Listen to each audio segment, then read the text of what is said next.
Very good morning सत्यम जी।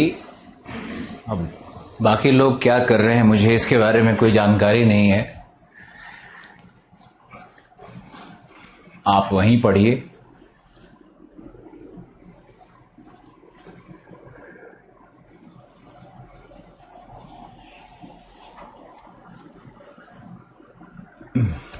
बहुत सारे good mornings, बहुत सारे लव यू सर। ज्योग्राफी एक महासमुद्र है और महासमुद्र में मैंने मैपिंग में भी आपको बताया था सत्यम जी कि जो एक्यूरेट है, जो आना है उसको पढ़िए, जो नहीं आना है उसको आप कोशिश भी मत करिए पढ़ने का। अब कौन ऋषिकेश ऋषिकेश कौन है, जाइए आप उनके पास, यहाँ क्यों है।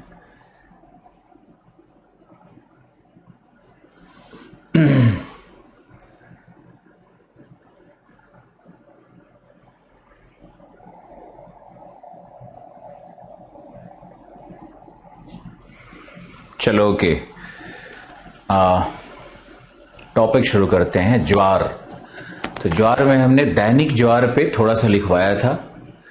अभी पहला 10 मिनट 7-8 मिनट लिखवाने का ही काम करेंगे, फिर आपको ज्वार एक्सप्लेन करेंगे, ज्वार भाटा एक्सप्लेन करेंगे। बहुत सारे स्टूडेंट धीरे धीरे करके जुड़ते रहते हैं।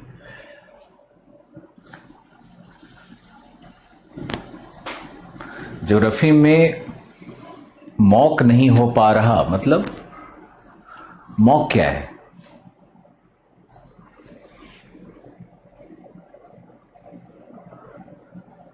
शायद क्वेश्चन पूछने का कह रहा होगा, शायद क्विज कह रहा होगा। आप लोग जो टॉपिक हम पढ़ाएं उसके बाद उस टॉपिक से संबंधित जो प्रश्न किसी भी एग्जाम में पूछे गए हैं उसको सॉल्व करने का कोशिश करो, ये काम करना है।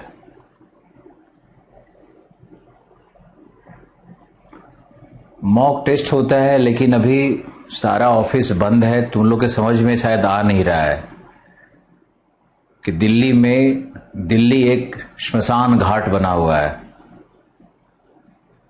और होम स्टूडियो से कुछ क्लासेस चल पा रही हैं, बाकी सारे ऑफिसेज बंद हो गए हैं, सारा डेस्क बंद हो गया है, सारे रिसर्च स्कॉलर टाइपिस्ट सारे लोग कोई उपलब्ध नहीं है, सब चला गया है।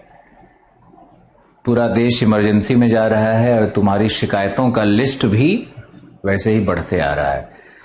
इसका एक रास्ता है कि हम ये कोर्स प्रोग्राम अभी जब तक इमरजेंसी है तब तक बंद कर दें, तब शांति मिल जाएगी।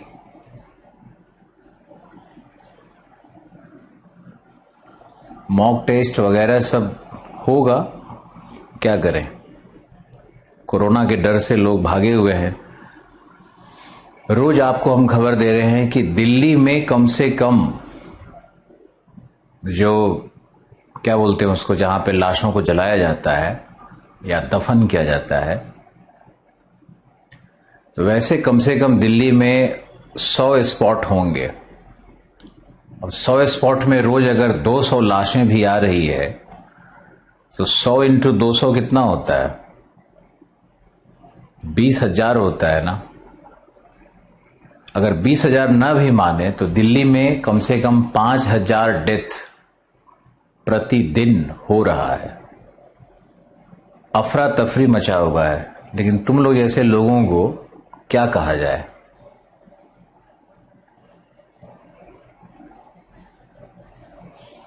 छोटी छोटी चीजों पे अभी मत उलझो, सब लोग संकट में हैं। जो लोग दिल्ली में रह रहे हैं उनका जान आफत में है। ये कोरोना एयरबॉर्न है, एरोसोल्स में भी ये रहता है और ये ट्रैवल भी कर रहा है। और जो लोग घर से बाहर नहीं निकल रहे हैं उनको भी हो रहा है, और घर में भी डबल मास्क पहनने का निर्देश नीति आयोग के लोगों ने भी दे दिया है। डॉक्टर्स भी कह रहे हैं घर पे भी 2 मास्क पहनिए। तब भी बहुत गंवार लोग तो हैं इस देश में, हम मानते हैं, लेकिन आप लोग तो सिविल सर्वेंट हो, आप लोग इमरजेंसी की सिचुएशन को समझना चाहिए।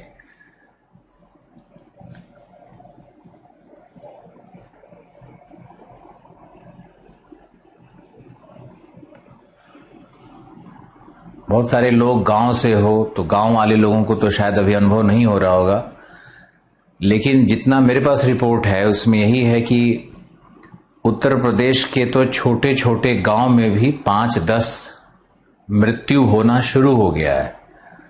कोरोना वहां भी इंटर कर गया है।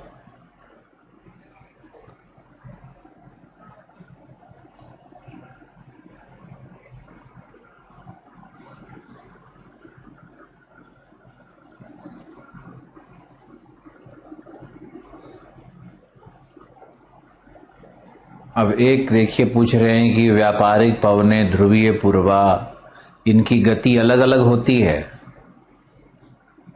मैंने कितनी बार समझाया कि जब आप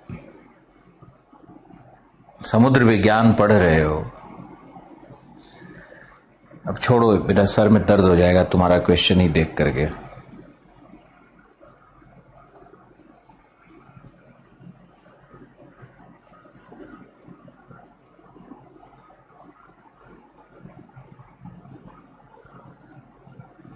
सर मेरे नानी जी यहां पर एक वीक में 22 लोग एक्सपायर हुए हैं। हम कह रहे हैं ना कि स्टूडेंट झूठ नहीं बोल रहा है ना, ये भी एक एक गांव से लाशें निकलनी शुरू हो गई हैं।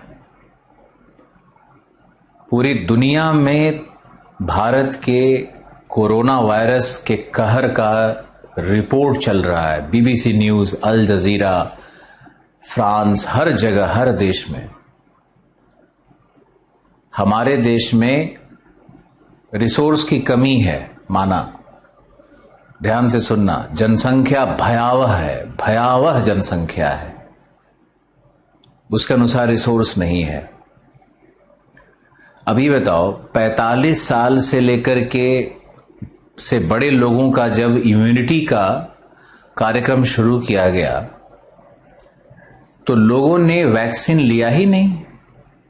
लोग मजे ले रहे थे, लोग उपहास उड़ा रहे थे।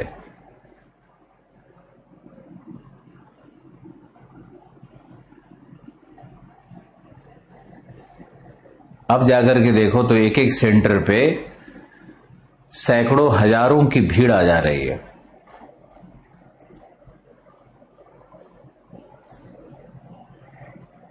तो यहां तो जब तक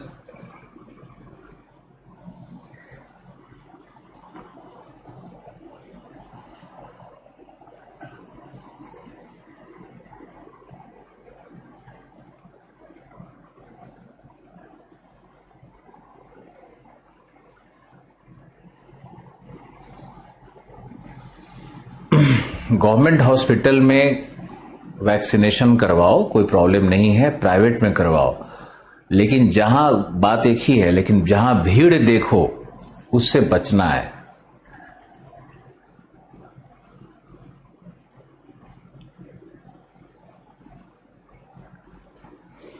मैंने रजिस्ट्रेशन कर दिया है और वैक्सीनेशन करवाएंगे।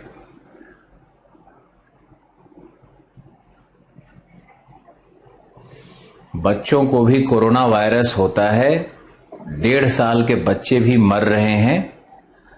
हमारे पास वैक्सीन की बहुत बड़ी कमी है, सिर्फ ऑक्सीजन की कमी नहीं है, बहुत कमी है वैक्सीन्स की। तुम्हें बताओ कहां से आएगा 1.5 बिलियन वैक्सीन? कितनी जनसंख्या है पता है आपको? और रिसोर्स उस हिसाब से है नहीं।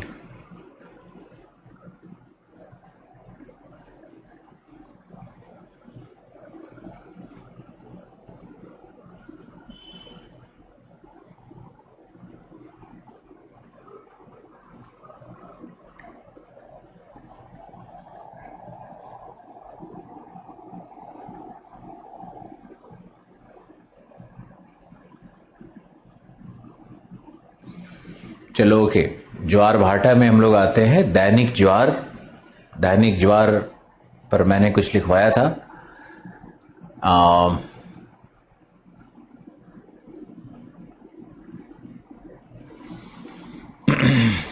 फिर बीच में कल शायद कुछ डिसरप्शन हो गया था, मुझे ध्यान आ रहा है। तो आप लिखो दैनिक ज्वार में अंतिम लाइन क्या लिखवाया था, कोई अगर वापस लिख के मुझे दिखाए। लास्ट लाइन क्या था?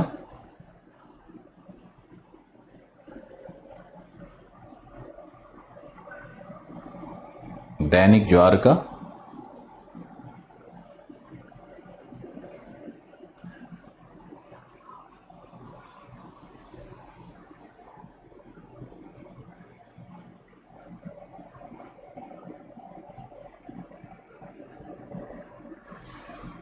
हाँ,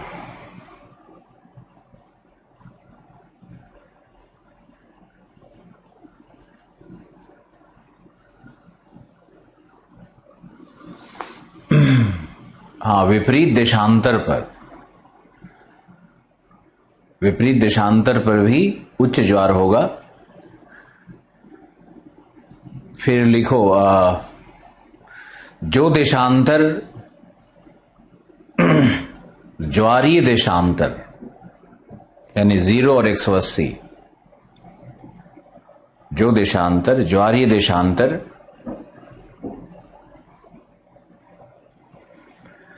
से 90 डिग्री पर अथवा लंबवत है, वहां भाटा की स्थिति उत्पन्न होगी। समुद्र तल में पतन होगा, वहां भाटा की स्थिति उत्पन्न होगी।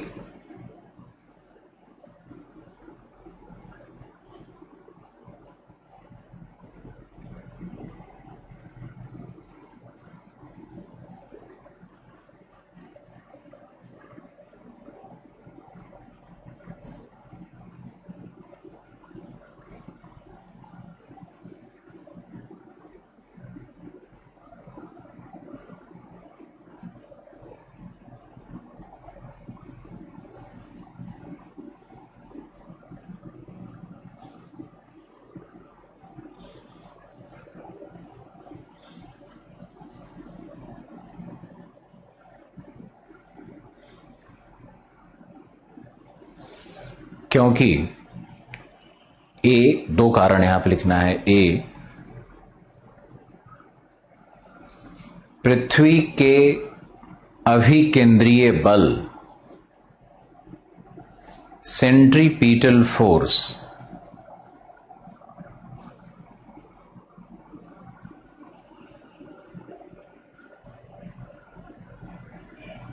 अतिरिक्त कार्य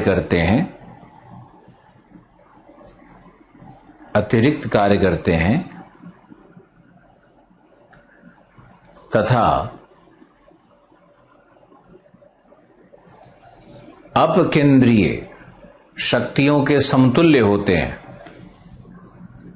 अपकेंद्रीय शक्तियों के समतुल्य होते हैं। लिखने में समझ में नहीं आएगा, लेकिन जब समझाएंगे तो बहुत अच्छे से समझ में आएगा। अपकेंद्रीय शक्तियों के समतुल्य होते हैं,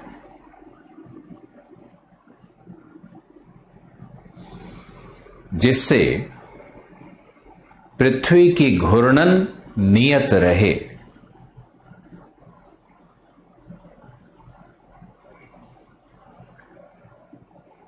जिससे पृथ्वी की घूर्णन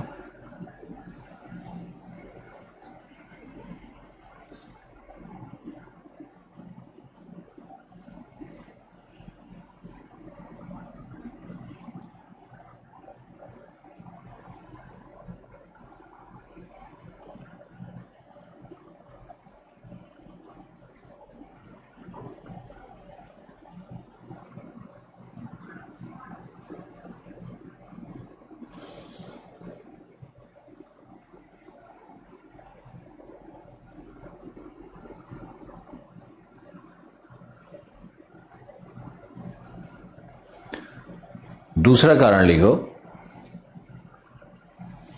कर्षण बल, कर्षण बल, ट्रैक्टिव फोर्स,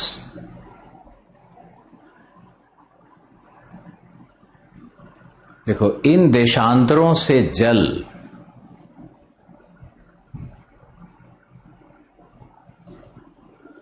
ज्वारीय देशांतरों की ओर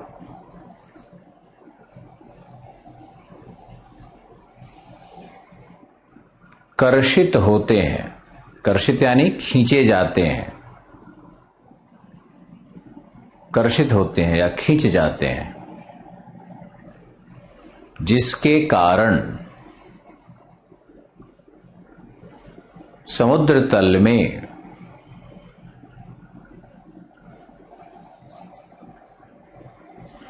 पतन होता है, अर्थात भाटा उत्पन्न होता है।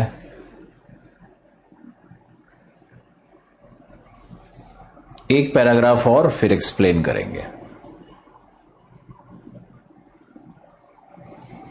नेक्स्ट पैरा,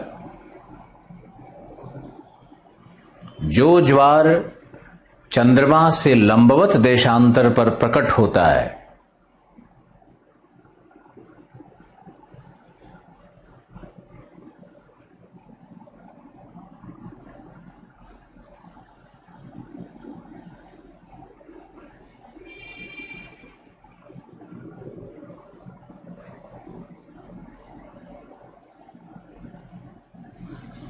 जो ज्वार चंद्रमा से, मेंस में भी आएगा, मुख्य परीक्षा में भी आएगा, तो इसी लैंग्वेज में लिखना है। तुम लोग के दिमाग में सिर्फ और सिर्फ पीटी चलता है, सिर्फ और सिर्फ फैक्ट चलता है, जबकि हम भाषा वो लिखवा रहे हैं जिससे आप सीखते रहो कि मुख्य परीक्षा में कैसे लिखा जाता है, किन शब्दों का प्रयोग किया जाता है, आंसर राइटिंग क्या है, महासागरीय धाराओं की परिभाषा जो मैंने लिखवाई, आप देखो ध्यान से उसको। अटलांटिक महासागर पर जो मैंने नोट्स लिखवाया, देखो उसको। इंडियन ओशियन पे जो लिखवाया, देखो उसको। गागर में सागर भरा हुआ है, तो आप उसको फॉलो करो, उस भाषा को भी, उस शब्दावली को भी, लिखने के पैटर्न को भी। इसीलिए लिखवाते हैं, इसीलिए बोर्ड पे खड़ा होकर के दो चार फैक्ट को इधर उधर घुमा करके और चिल्ला चिल्ला के क्लास नहीं लेते हैं। यूट्यूब पे कूद कूद के पढ़ाने वाले बहुत बंदर हैं। चलिए छोड़िए ये सब, इसलिए बोलना पड़ता है क्योंकि आप उनका नाम लिख करके और हमारी तुलना करने में लग जाते हो। ऐसे कई स्टूडेंट ने आज ही किया है। चलोगे लिखो, छोड़ो ये सब बात।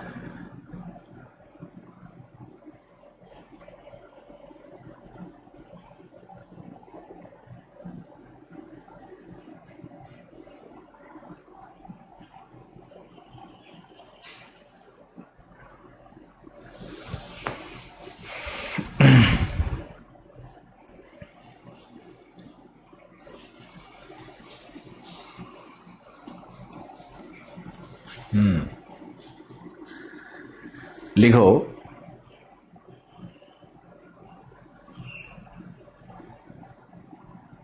दैनिक ज्वार, या ऐसे लिखा ना कि चंद्रमा से लंबवत देशांतर पर दैनिक ज्वार प्रकट होता है, जबकि इसके विपरीत देशांतर पर अर्ध दैनिक ज्वार होता है।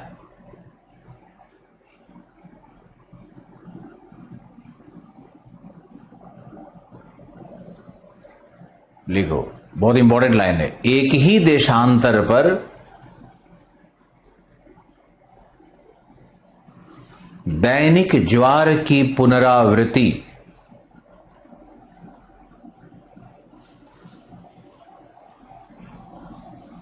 चौबीस घंटे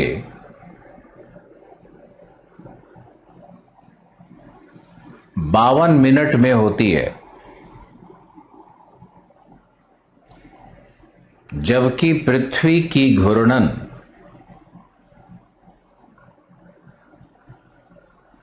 24 घंटे में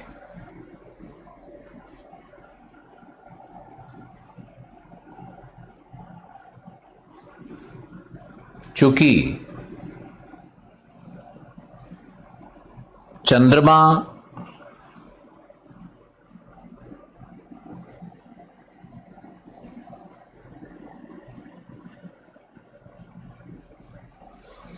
अपने परिक्रमण पथ पर गतिशील है,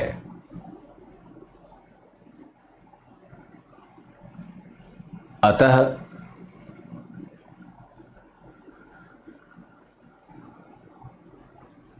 दिए गए देशांतर को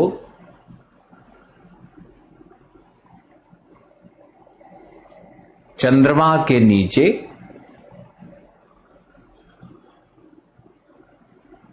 या चंद्रमा से पुनः लंबवत होने में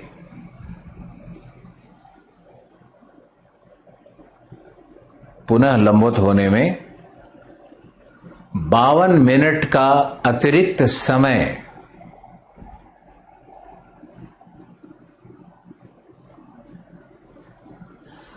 लगता है।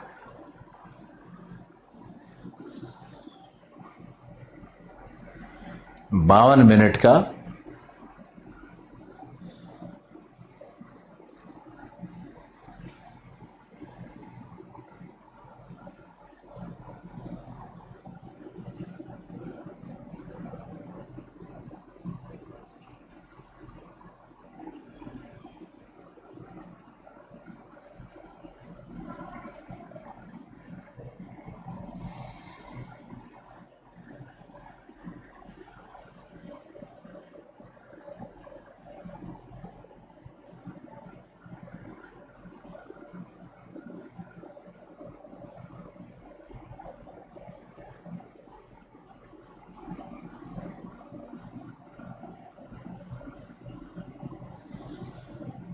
अतिरिक्त 52 मिनट का अतिरिक्त समय लगता है फीली को। अतः उसी देशांतर पर अर्धदैनिक ज्वार के लिए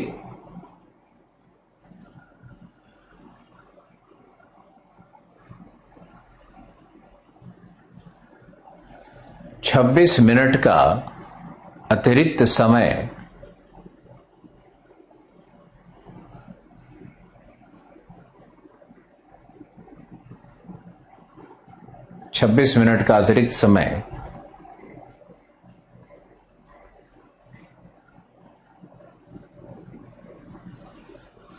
लगता है।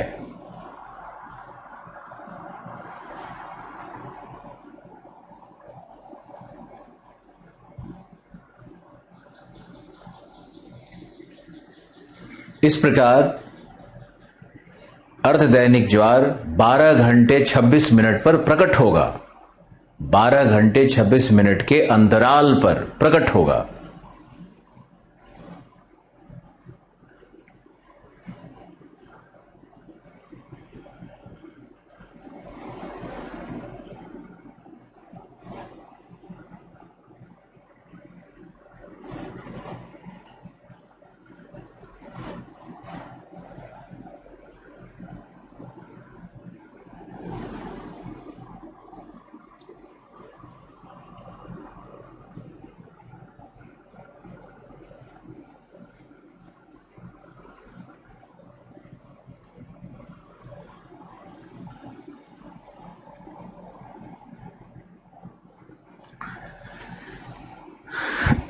चलो ओके, अब समझाते हैं और बहुत ध्यान से देखना, ज्वारीय परिघटना को समझना है।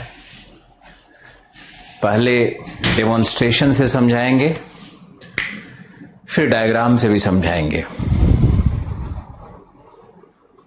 जब तक डेमोन्स्ट्रेशन से नहीं समझोगे आपको पिक्चर क्लियर नहीं होगा। मेरा आई प्रोटेक्टर देखो, सुनो, सब लोग मोबाइल में फुल स्क्रीन कर लो और समझने का कोशिश करो। मान लो कि ये चंद्रमा है, हमारी ये जो मुट्ठी है ये चंद्रमा है, यही चंद्रमा है।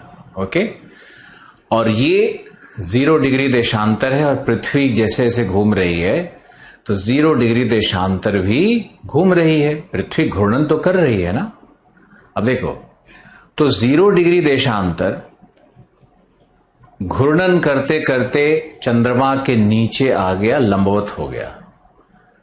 यही देशांतर अगर इधर है, इधर है, इधर है, इधर है, तो चंद्रमा से इसकी दूरी ज्यादा है। लेकिन यही देशांतर यदि चंद्रमा के बिल्कुल पास आ जाता है और लंबवत हो जाता है तो अपने न्यूनतम दूरी पर होगा, और न्यूनतम दूरी पर होगा तो गुरुत्वाकर्षण का मान उस देशांतर पर पड़ जाएगा, पृथ्वी पर नहीं। उस देशांतर पर गुरुत्वाकर्षण का मान बढ़ जाएगा।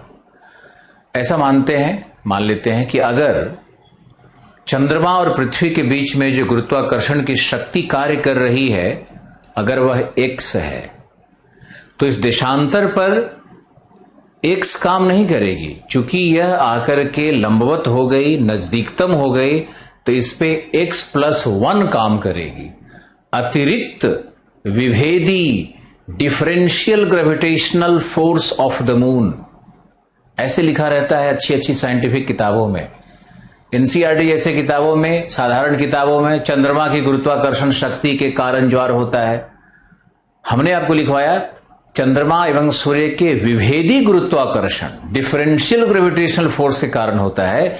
यानी हमने आपको बताया कि x के कारण ज्वार नहीं आता है, x+1 में जो +1 है उसके कारण ज्वार आता है।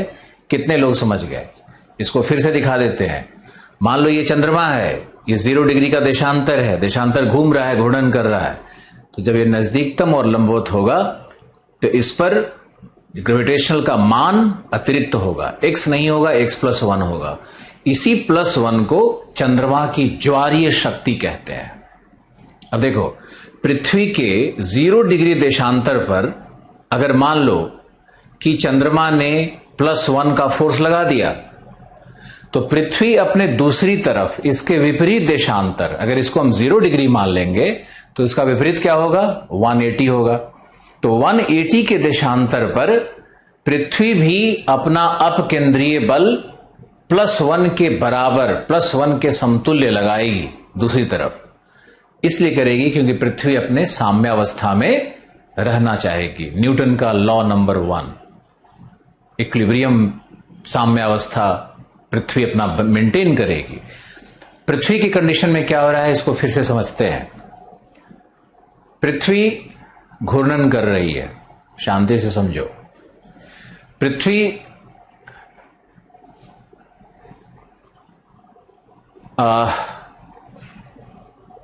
घूर्णन कर रही है।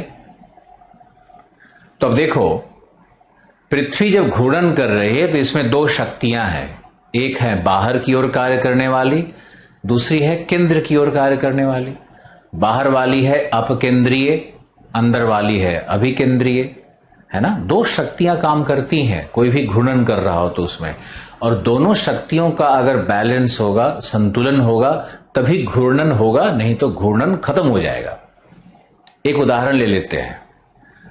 एक रस्सी में पत्थर बांध दो और उसको घुमाओ अपने सर के ऊपर में, घुमाओ, कल्पना करो। अब उस पत्थर में प्रवृत्ति है बाहर भागने की, तो जो परिधीय भाग बन रहा है, जो तुम रोटेट कर रहे हो रस्सी को, तो इसका जो परिधि भाग बन रहा है, जो पत्थर जहां पर है वहां पर बाहर निकलने की शक्ति कार्य कर रही है, यानी अपकेंद्रीय बल है, सेंट्रीफ्यूगल फोर्स है। लेकिन तुमने रस्सी को पकड़ रखा है और केंद्र की ओर उसको तुम खींचते हो, है ना, तो वो भागती नहीं है रस्सी, वो पत्थर बैलेंस रहता है, रोटेशन चलते रहता है। करके देखो, जितना तेज रोटेशन करोगे, जितना भारी पत्थर होगा, उतना ही तुमको अंदर तेजी से पुल करना पड़ेगा। ये क्या है? ये है सेंट्रीपिटल फोर्स, अभिकेंद्रीय शक्ति। रोटेशन तभी होता है जब अपकेंद्रीय अभिकेंद्रीय शक्तियां कार्य करें। अपकेंद्रीय शक्ति है विषुवत की ओर, विषुवत के पास है, बाहर की तरफ है, परिधीय है। अभिकेंद्रीय शक्तियां केंद्र की ओर, अर्थ के सेंटर की ओर काम करती है। समझ में आया? तो पृथ्वी में भी ये दो शक्तियां कार्य कर रही है। अब अगर तुमको अपकेंद्रीय अभिकेंद्रीय समझ में आ गया तब हम ज्वार समझा सकते हैं। ज्वार की कहानी एक बार फिर से सुना देते हैं। ज्वार का अर्थ है समुद्र तल में उत्थान। समुद्र तल जल है ना, तो जल में ऊपर की तरफ स्विंग होना, समुद्र तल का ऊपर की तरफ आना। एक कटोरा में पानी भर लें और कटोरे को इधर ऐसे करें फिर इधर ऐसे करें तो पानी का लेयर इधर बढ़ता है कभी इधर बढ़ता है। कुछ इसी तरह का परिघटना है। इसी को चंद्रमा के गुरुत्वाकर्षण और सूर्य के गुरुत्वाकर्षण और अपकेंद्रीय अभिकेंद्रीय शक्तियों के आधार पर समझना है आपको। आपके लिए फिर से देखो, मान लो ये चंद्रमा है। दैनिक ज्वार में सूर्य का हम लोग काउंटिंग नहीं कर रहे हैं, सूर्य को ही बाहर रखो। दैनिक ज्वार में चंद्रमा है, 0 डिग्री देशांतर है, तो 0 डिग्री देशांतर घूमते हुए चंद्रमा के नीचे आई। तो जब चंद्रमा के नीचे आई तो नजदीक हो गई, तो डिस्टेंस घटता है तो गुरुत्वाकर्षण कैसे काम करता है? न्यूटन का नियम है ना, F is equal to m1 into m2 upon d square जी। मतलब समझे, फोर्स ऑफ अट्रैक्शन बिटवीन दो पिंड, 2 सेलेस्टियल बॉडीज, वो डिस्टेंस के वर्ग के विषमानुपाती होता है और उसके द्रव्यमान के गुणनफल का समानुपाती होता है। यानी जितना द्रव्यमान अधिक होगा उतना गुरुत्वाकर्षण अधिक, और जितनी दूरी अधिक होगी उतना गुरुत्वाकर्षण कम होगा। सामान्य सा चीज है, बचपन से पढ़ा होगा। अब गुरुत्वाकर्षण के नियम को लगाते हैं। अब तो शायद कुछ लोग समझ ही जाओ अच्छे से कि मान लो कि चंद्रमा है, पृथ्वी का ये देशांतर है। पृथ्वी को नहीं लेना है, देशांतर को लेना है। 0 डिग्री का मेरा देशांतर है। अभी 0 डिग्री का देशांतर घूम करके चंद्रमा के नीचे आया, तो चूंकि डिस्टेंस कम हो गया इसका, तो क्या होगा? गुरुत्वाकर्षण बढ़ गया। यानी अब गुरुत्वाकर्षण x नहीं है, x +1 है। +1 का अतिरिक्त फोर्स काम कर गया। तो यहां पर जो समुद्र का जल है वो चंद्रमा की तरफ ऐसे उछाल लेगा या ऊपर की ओर उठने लगेगा। ओके, अब पृथ्वी के एक भाग में चंद्रमा ने +1 अतिरिक्त शक्ति लगा दिया। मेरा हाथ है, ये राइट हैंड है, चंद्रमा इसको खींच रहा है, तो पृथ्वी क्या करेगी? चंद्रमा की तरफ मूव तो नहीं करेगी ना। पृथ्वी क्या करेगी कि अपने दूसरे हाथ की तरफ, मेरे राइट की तरफ, चंद्रमा लेफ्ट में हमको खींची एक +1 के फोर्स से, तो राइट में +1 का अपकेंद्रीय बल पृथ्वी भी लगाएगी, तभी ना पृथ्वी साम्यावस्था में रहेगी। यानी अगर 0 पर +1 काम कर रहा है चंद्रमा के गुरुत्वीय शक्ति के कारण, तो 180 डिग्री पर, उसके विपरीत देशांतर पर काम कर रहा है पृथ्वी का अतिरिक्त एक्स्ट्रा एक्सीडिंग सेंट्रीफ्यूगल फोर्स। समझे? यानी जो ज्वारीय शक्ति होती है वो चंद्रमा की गुरुत्वाकर्षण नहीं है, चंद्रमा का विभेदी गुरुत्वाकर्षण है। और जो दूसरी तरफ ज्वार आ रहा है 180 डिग्री पर, वह पृथ्वी का अपकेंद्रीय बल नहीं है, वह पृथ्वी का एक्सीडिंग अतिरिक्त अपकेंद्रीय बल है। ये बात तुम्हारे समझ में आई या नहीं, मुझे ये बताओ पहले। फलना टीचर ढिमकाना टीचर तो बहुत करते रहते हो, हमारे अपसेट करते रहते हो मुझे। ये बात कितने लोगों को समझ में आई? लिख करके भेजो कितना लोग समझा। +1 क्या है? विभेदी गुरुत्वाकर्षण क्या है? अतिरिक्त अपकेंद्रीय शक्ति क्या है?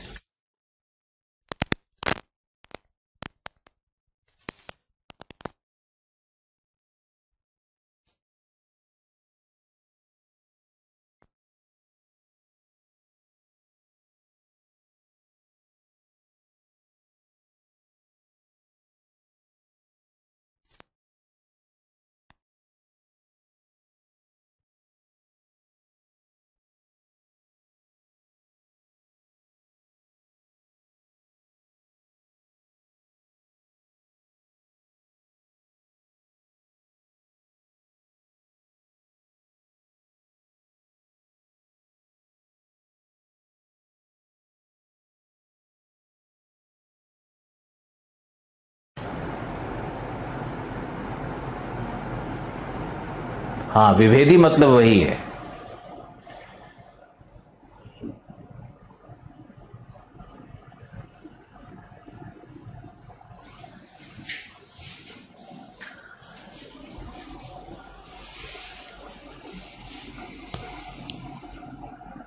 आज तक ऐसा कोई नहीं समझाया, क्योंकि किसी को समझ में कहां आता है। गुस्सा बहुत दिलाते हो तुम लोग। तुम में से कुछ लोग हम क्लास शुरू करते हैं पहले ही ऐसा एसएमएस भेजते हो कि हम रोज इरिटेट हो जाते हैं। इसीलिए ऑनलाइन ऑफलाइन क्लास में बड़ा अंतर होता है। ऑफलाइन में तो किसी की हिम्मत नहीं है, जो मन में सोचता है वो अपना बैठे रहता है सोच करके। यहां तो गंवार लोग टाइप कर देते हैं, पता नहीं कौन सर हैं क्या सर हैं। तो वहीं जाके पढ़ना, तो यहां क्यों आया हुआ है? चलो छोड़ो, just leave out, come out of it.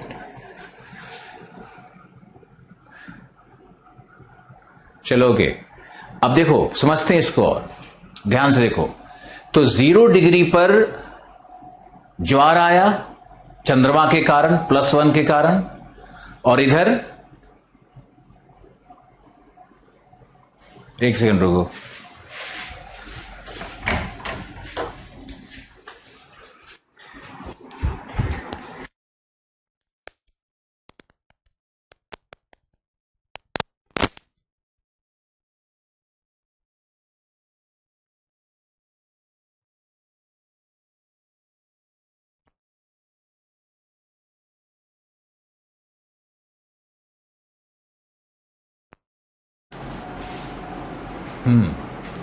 चलो ओके, दूसरा एक्सप्लेनेशन तुमको फिर से बताते हैं। तो 0 डिग्री पर चंद्रमा के कारण ज्वारीय शक्ति +1 के कारण, और 180 डिग्री पर अपकेंद्रीय बलों के बढ़ने के कारण, जो पृथ्वी ने बढ़ाया उसके कारण।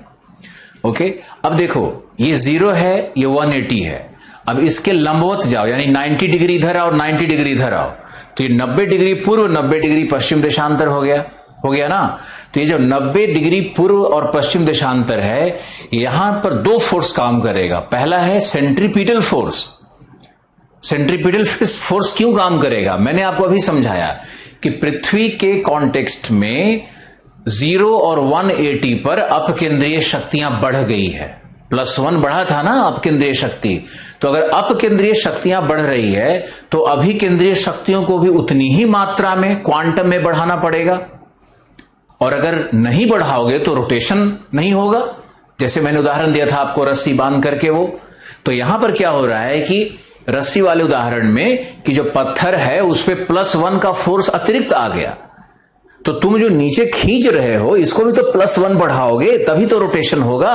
उसी तरह से पृथ्वी में भी अगर चंद्रमा के नीचे +1 बढ़ रहा है और उसके विपरीत देशांतर 180 पर भी +1 बढ़ रहा है, तो 90 ईस्ट और 90 वेस्ट पर भी +1 का शक्ति बढ़ेगा। सेंट्रीपिटल, अभिकेंद्रीय, अंदर की ओर शक्तियां काम करेगी, तो वहां जो जल स्तर है वो नीचे की तरफ जाएगा। तो सेंट्रीपिटल फोर्स काम कर रहा है, अतिरिक्त सेंट्रीपिटल फोर्स काम कर रहा है पृथ्वी के घूर्णन को बैलेंस रखने के लिए, संतुलित रखने के लिए। समझा? और दूसरा क्या कारण है कि अगर 0 डिग्री 180 डिग्री पर अगर ज्वार उत्पन्न हो रहा है और पानी ऊपर उठ रहा है, तो पानी क्या करेगा? वो ट्रैक्शन करेगा। 90 डिग्री से पानी ट्रैक्शन होकर के, ट्रैक्टर होता है ना, कर्षण, खींचना, तो पानी का खिंचाव हो रहा है। तो 90 डिग्री ईस्ट से भी पानी का खिंचाव हुआ, 90 डिग्री वेस्ट से भी खिंचाव हुआ, तो यहां पर 90 डिग्री, दोनों 90 डिग्री पर भाटा की स्थिति उत्पन्न होगी, समुद्र तल में पतन होगा। यानी एक साथ 4 परिघटनाएं उत्पन्न होगी, 2 ज्वार, 2 भाटा, और उनके बीच में 90 डिग्री का देशांतरीय अंतर होता है। कितना लोग समझा? भाटा, ज्वार समझाया, भाटा समझाया।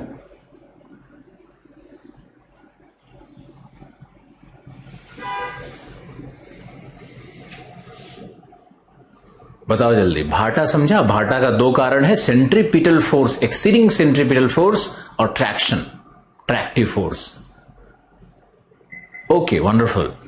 झूठ मत लिखना कि understood sir, thank you sir, झूठ नहीं लिखना चाहिए। वीडियो को 1-2 बार और देखना।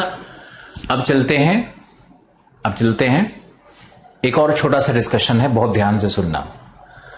वो लोग बिल्कुल नहीं सीख पाते हैं जो पहले से कुछ अधकचरा ज्ञान लेके बैठे रहते हैं। उनको टेंशन चल रहा है कि सूर्य कहां गया। अरे महामूर्ख, सूर्य वाला बात आएगा धीरे धीरे। भगवान एक ही मुंह दिया है, धीरे धीरे सामान्य रूप से समझने की कोशिश करो। पहले 15 साल में IITian मेरे ऊपर प्रश्न चिन्ह नहीं लगाया, और यहां गांव के 2-4 गंवार बेचारे टाइप कर देते हैं। खैर छोड़ो, मुझे इरिटेट कर देते हो शुरू में ही और हम परेशान हो जाते हैं। चलो नेक्स्ट आप देखते हैं। चलो यहां देखो,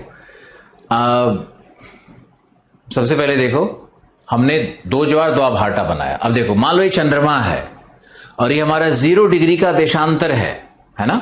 तो 0 डिग्री देशांतर पर क्या आया? ज्वार आया, +1 के कारण, अतिरिक्त गुरुत्वाकर्षण के कारण।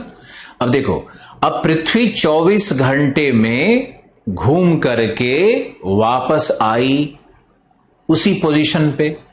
24 घंटे पृथ्वी का घूर्णन हुआ, तो चंद्रमा 24 घंटे में 0 डिग्री देशांतर घूम करके वापस वहीं पर आई।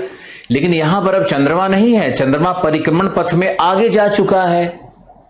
अब चंद्रमा परिक्रमण पथ में जब आगे जा चुका है तो इस देशांतर पर ज्वार तो नहीं आएगा, अब तो ज्वार नहीं आएगा ना दोबारा। तो ये 52 मिनट का अतिरिक्त समय लगता है घूर्णन करते हुए, तब 0 डिग्री देशांतर पुनः चंद्रमा के नीचे लंबवत हो जाएगा। यानी जो पुनरावृत्ति होगी उच्च ज्वार की, चंद्रमा के नीचे वाले उच्च ज्वार की, वो 24 घंटे और 52 मिनट में होगी। समझ में आया? और दूसरा इसको समझना है कि अगर चंद्रमा के नीचे वाला ज्वार 24 घंटे 52 मिनट में आ रहा है, तो ये जो अपोजिट था 180 पर जो ज्वार है वो उस पर कितने देर में आएगा? 12 घंटे 26 मिनट पे आएगा ना। आधा कर लो उसका, तो 12 घंटे 26 मिनट पे अर्ध ज्वार और 24 घंटे 52 मिनट में पुनः दैनिक ज्वार का पुनरावृत्ति होगा, अर्ध दैनिक और दैनिक। एक बार और ध्यान से सुनो, जो ज्वार, कॉन्सेप्ट क्लियर कर देगा ये, जो ज्वार चंद्रमा के नीचे उत्पन्न हो रहा है वो दैनिक ज्वार है, और जो ज्वार उसके विपरीत देशांतर पर हो रहा है, 180 पर हो रहा है, वह अर्ध दैनिक ज्वार है। तो चंद्रमा वाला जो देशांतर है यानी 0 डिग्री है, ये 12 घंटे 26 मिनट में यहां पर आता है उस पोजीशन में। चंद्रमा में तो थोड़ा खिसका है, तो 12 घंटे 26 मिनट में उस पोजीशन पे आता है जब उस पे अर्ध दैनिक ज्वार होगा, और 24 घंटे 52 मिनट में फिर उस पे दैनिक ज्वार फिर से उत्पन्न होगा। यानी 0 डिग्री देशांतर पर, यह लाइन यूपीएससी ने पूछा है पीटी में, 0 डिग्री देशांतर पर दैनिक ज्वार कितनी देर में पुनरावृत्त होगा? 24 घंटे 52 मिनट में। लेकिन उसी 0 डिग्री देशांतर पर अर्ध दैनिक ज्वार कब होगा? 12 घंटे 26 मिनट पर। समझा या नहीं? अगर समझ में आ गया तो इससे संबंधित कुछ प्रश्न पूछते हैं।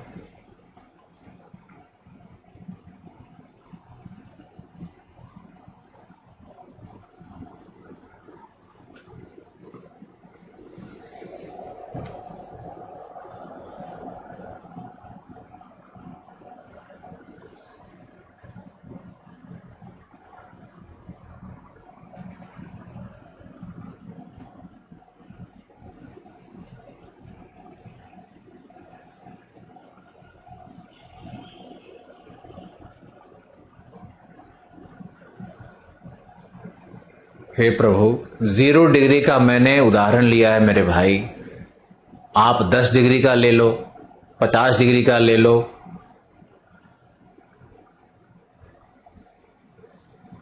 एक से एक कैरेक्टर है बाप रे। 0 डिग्री तो मैंने उदाहरण लिया समझाने के लिए। अब यहां देखो, मान लो 0 डिग्री है, अब 0 डिग्री विस्थापित होकर के आगे चला गया तो 10 डिग्री पर उच्च ज्वार आएगा, और इधर 10 डिग्री ईस्ट पे अगर उच्च ज्वार आएगा तो उसका विपरीत देशांतर क्या होगा? 170 डिग्री वेस्ट होगा। ईस्ट का ऑपोजिट क्या होता है? वेस्ट। और दोनों का सम टोटल क्या होना चाहिए? 180 डिग्री। नहीं तो अगर मान लो, ध्यान से सब लोग देखो, इसी बहाने सब लोग देखो, मान लो कि 0 डिग्री पे ज्वार आया, अब धीरे धीरे पृथ्वी घूर्णन करके 0 डिग्री आगे निकल गई, तो उसके नीचे क्या आएगा? 1 डिग्री आएगा, फिर 2 डिग्री आएगा, सब पे ज्वार आता चला जाएगा। और 10 डिग्री आएगा, 20 डिग्री आएगा। मान लो यहां पर 20 डिग्री का पूर्वी देशांतर है, उस पर ज्वार है, तो दूसरा ज्वार कहां पर होगा बताओ मुझे। अगर 20 डिग्री पूर्व पर उच्च ज्वार आया है, चंद्रमा के नीचे वाला दैनिक ज्वार आया हुआ है,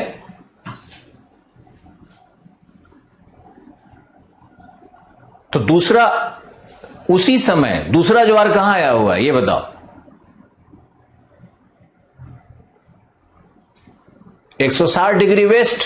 अरे 20 डिग्री इधर है तो उधर 160 होगा, तब ना 180 डिग्री होगा।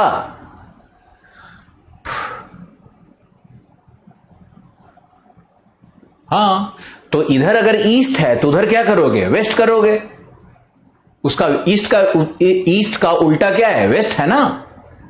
चलो एक अंतिम प्रश्न पूछते हैं। मान लो कि 50 डिग्री पूर्वी देशांतर चंद्रमा के नीचे है और ज्वार आया, तो उसके विपरीत कौन सा देशांतर है जहां पर अर्ध ज्वार आ रहा है, अर्ध दैनिक ज्वार आ रहा है बताओ। चंद्रमा के नीचे 50 डिग्री ईस्ट है, तो उसके विपरीत देशांतर कौन से हैं जहां पे अर्ध दैनिक ज्वार आ रहा है।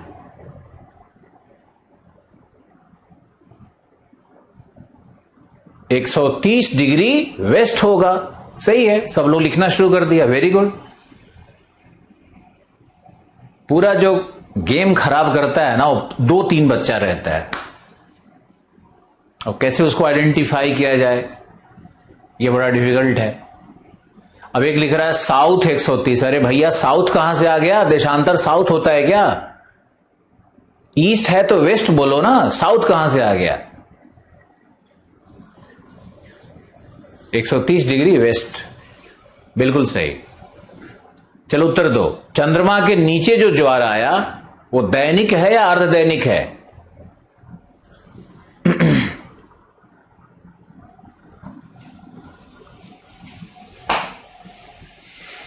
दैनिक ज्वार है या अर्ध दैनिक ज्वार है।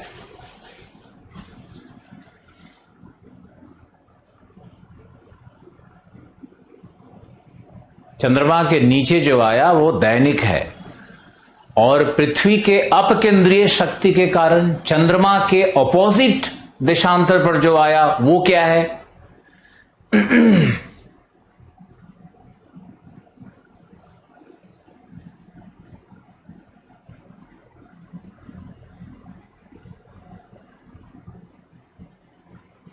अक्षांश और देशांतर को क्लास 6ठे क्लास में पढ़ाया जाता है। आईएएस बनने वाले लोगों को अक्षांश देशांतर नहीं पता है, इसीलिए तुम लोगों को पहले एसएससी वाले कुछ जीएस के क्लास कर लेने चाहिए।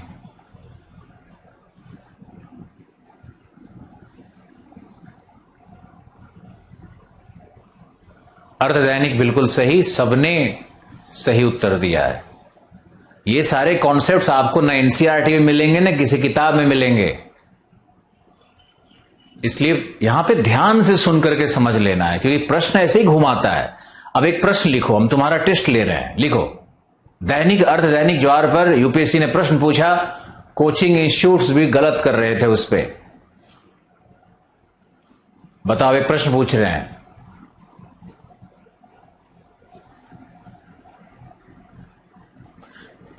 दैनिक और अर्ध दैनिक दोनों की ऊंचाई बराबर होती है।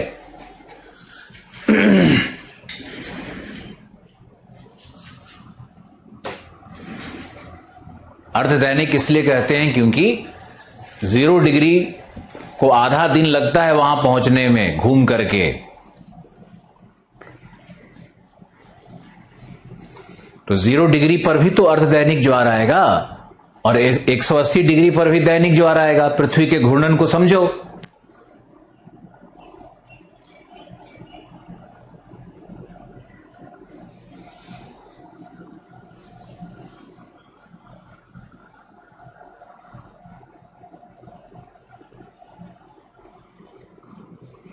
चलो एक प्रश्न देते हैं, आप उसको लिखो।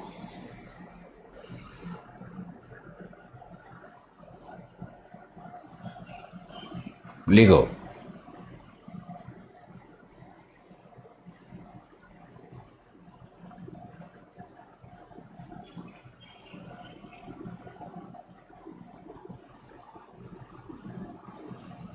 लिखो, दिए गए देशांतर पर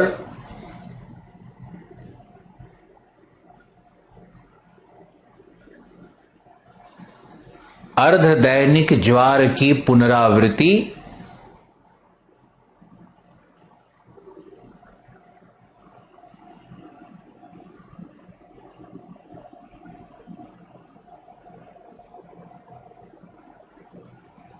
चौबीस घंटे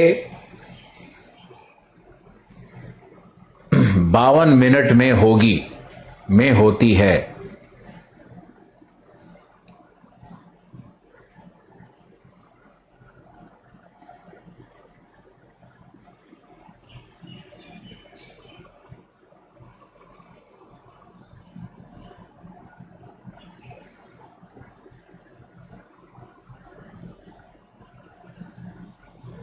बताओ ये कथन सही है या गलत? अच्छे अच्छे कोचिंग वाले भी इसका गलत उत्तर निकाले थे।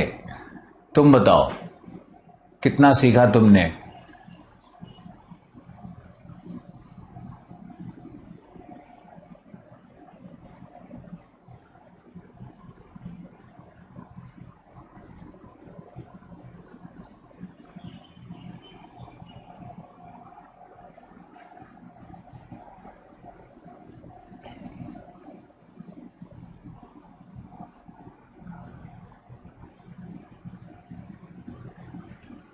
सब लोग लिख रहा है गलत, सिर्फ 2 लड़कों ने लिखा है सही।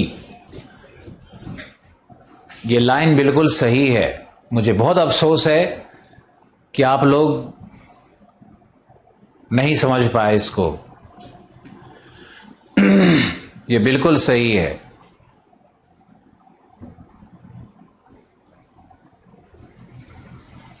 प्रश्न को ध्यान से सुनो, प्रश्न को ध्यान से देखो, चित्त को शांत करो और ध्यान से देखो। देखो इसमें लिखा है दिए गए देशांतर पर अर्ध दैनिक ज्वार की पुनरावृत्ति। इसका मतलब क्या है कि दिया गया देशांतर 180 है और 180 पर अर्ध दैनिक ज्वार कब आएगा? 24 घंटा 52 मिनट घूमोगे तभी तो फिर 12 घंटा 26 मिनट में तो उस पर दैनिक ज्वार आ जाएगा। वो तो चंद्रमा के नीचे होगा और चंद्रमा के नीचे जो ज्वार होगा उसको दैनिक ज्वार कहेंगे।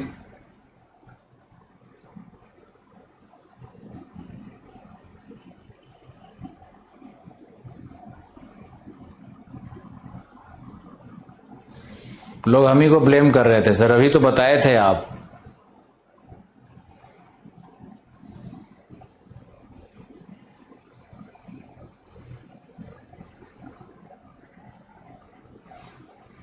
इसी लॉन्गिट्यूड पर दोबारा ज्वार तभी होगा ना, दोबारा अर्ध दैनिक तभी आएगा ना जब 24 घंटे पृथ्वी घूम जाएगी। अब कितना लोग समझा?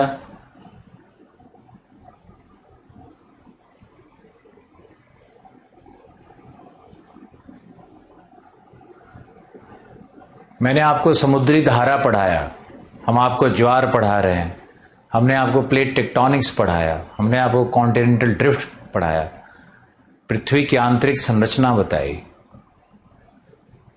अर्थक्वेक, वल्केनिज्म, पर्वत निर्माण कहां होगा, कटक निर्माण कहां होगा, सारी संकल्पनाओं को मैंने समझाया। हमारे क्लास का अर्थ है कि आपके समझ में आना चाहिए, बाकी तो लुसेंट गाइड में रटने का है ही। अब आप कहीं भी जाओ, कहीं भी ज्वार के चैप्टर को पढ़ो तो आपको दुनिया की हर किताब सरल लगे।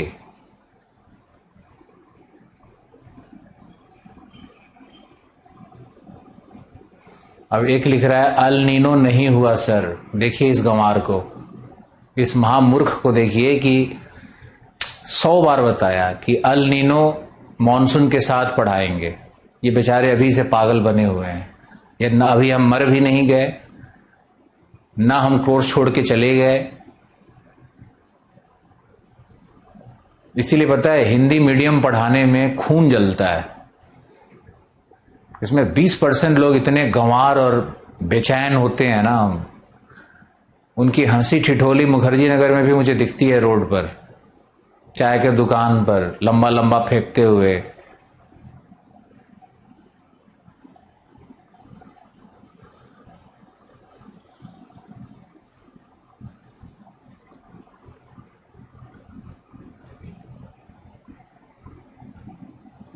अल नीनो पढ़ाया जाएगा।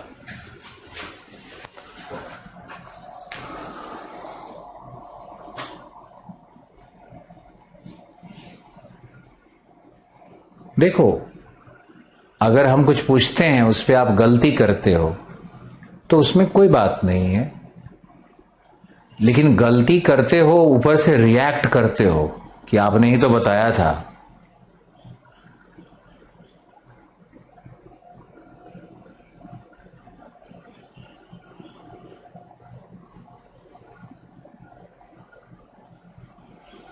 क्या क्या बोल जाते हैं, तुम्हारे लिए नहीं बोल रहे हैं, तुमको क्यों लग रहा है?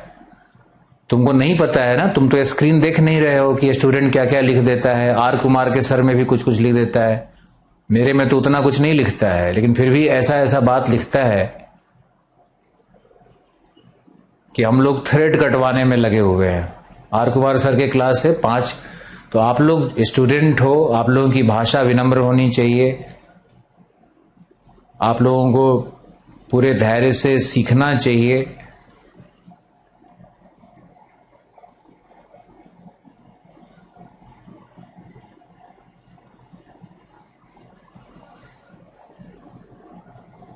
अब बताओ, ज्वार पढ़ा रहे हैं तो लिख रहा है अल नीनो, अब इसको क्या कहेंगे? ये महामूर्ख नहीं है?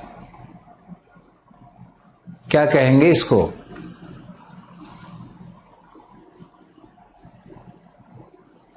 इनके अनुसार महासागरीय धारा में अल नीनो पढ़ा देना चाहिए। अब यही हमको पढ़ाएंगे, बताएंगे कि हमको कहां पढ़ाना चाहिए।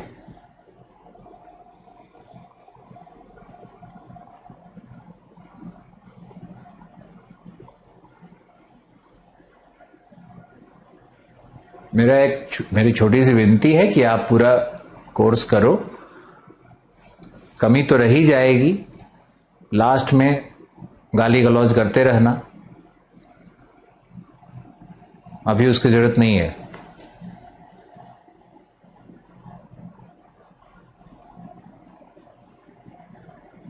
हर टीचर ने शिकायत कर दिया है आप लोगों का, आप लोगों के बैच का, क्योंकि हर टीचर मेरे पास शिकायत लेकर के आता है, कहता है कि सर आपने कम फी में गंवार महामूर्ख स्टूडेंट का एक फौज खड़ा कर दिया है, बताओ हम क्या करें?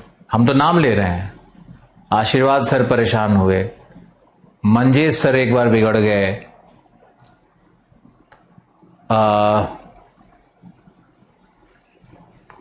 किसका नाम लूं अभी, आर कुमार सर परेशान हो गए। क्या करें? हम भी देखते हैं कि वैसे ही तुम लोग हरकत करते रहते हो, पढ़ा रहे हैं टाइड, पूछ रहे हो अल नीनो। हमारे सामने ऐसा लड़का बैठा रहे, हम तो उसको तेज थप्पड़ जड़ दें कान के नीचे। महामूर्ख तो बहुत, अब महामूर्ख बोल दिए तो कई लोग रिएक्ट कर रहा है कि अब हम लोग को क्या क्या बोल देते हो। तुमको नहीं बोला है। जो लड़के यहां पे इस तरह का एसएमएस लिखते हैं, तुम अपने आप को एज ए कम्युनिटी क्यों देख रहे हो? तुम अपने आप को एज एन इंडिविजुअल देखो। ये देखो, मेरी परेशानी नहीं है, हमारे सभी शिक्षकों की परेशानी बन रही है ना। आर कुमार सर हमसे भी 10-15 साल सीनियर आदमी हैं, अपने ढंग से पढ़ाते हैं, मेहनत से ही पढ़ाते हैं। आशीर्वाद सर इन्वायरमेंट में कुछ लोग लिखेगा अच्छा पढ़ा रहे हैं, कुछ लोग ये हो गया वो हो गया, तमाशा करके रखे हो यार, क्या बोलूं मैं। ये मेरा अपना कोई व्यक्तिगत भाव नहीं है आप लोगों के लिए, क्योंकि हम इस प्रोग्राम के केंद्र में हैं और टीचर मेरे लिए जुड़े हैं। टीचर आपके लिए नहीं आए हुए हैं यहां पे, और आप लोग किसी का सम्मान ही नहीं कर रहे हो, किसी को कुछ भी लिख दे रहे हो। मजा ले रहे हो, सामने में दृश्य नहीं हो तो मजा ले रहे हो, कुछ भी टाइप कर देता है कोई लड़का।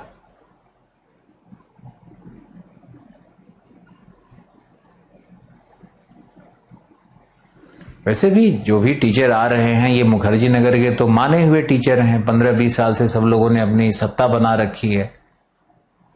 तो अब इनका सम्मान नहीं करना है तो फिर पता नहीं क्या करना है जिंदगी में। आप लोगों को क्या बोलूं, ये सब बातें हम थोड़े ना सोच करके आते हैं कि मुझे बोलना है। हम तो आते हैं जो रफी पढ़ाने।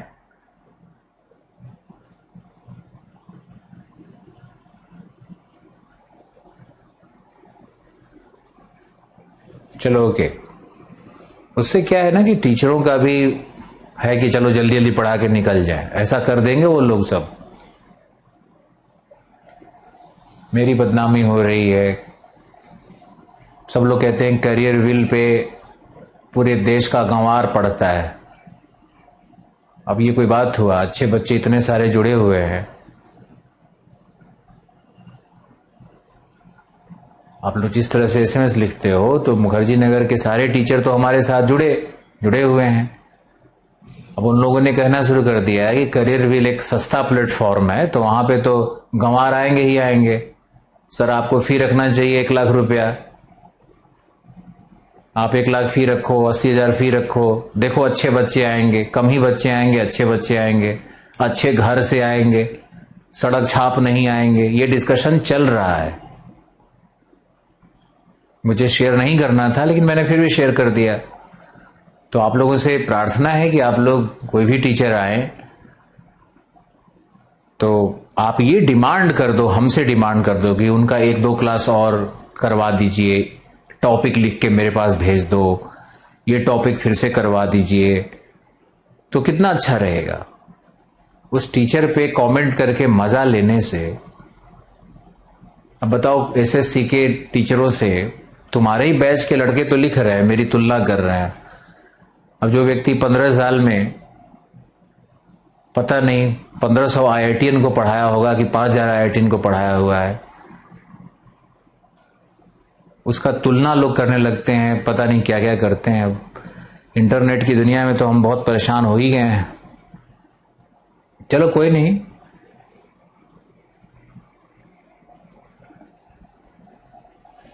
चलो लिखो। अब लिखते हैं हम लोग, दैनिक ज्वार से निकलते हैं। अब लिखो मासिक ज्वार। मासिक ज्वार, मंथली टाइड्स।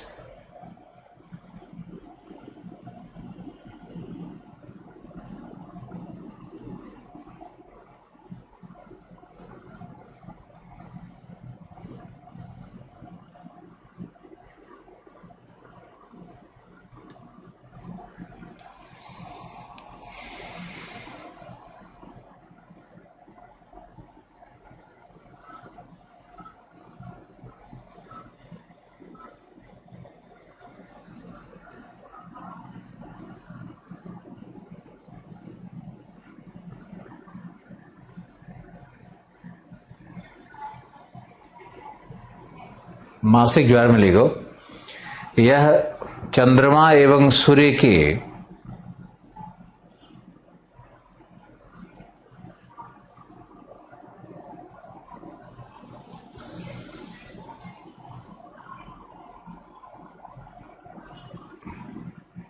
गुरुत्वीय शक्तियों के हार्मोनिक सम से उत्पन्न होता है,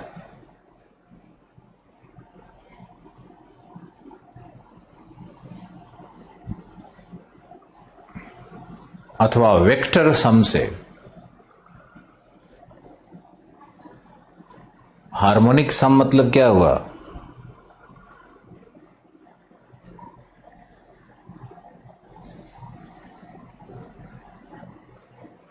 हिंदी में लिख लो संयुक्त शक्ति से।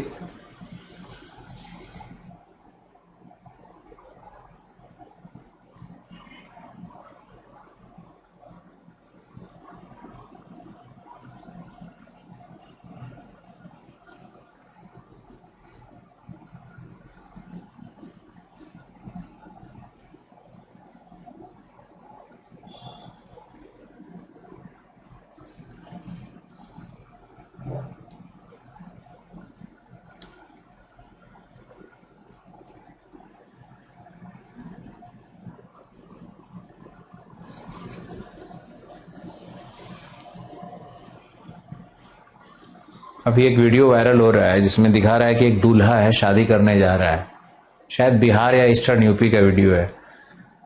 तो जर्नलिस्ट उसे पूछता है कि शादी करने जा रहे हैं, कोरोना में 50 लोगों का लिमिट है, आप 200 बारात लेके जा रहे हैं, तुमने देखा होगा। या तो ये फेक वीडियो है क्या है पता नहीं, लेकिन बड़ा इंटरेस्टिंग वीडियो है। तो दूल्हा बोलता है कि कोरोना क्या है, कुछ नहीं है। जर्नलिस्ट उसको मारना शुरू कर देता है दूल्हे को।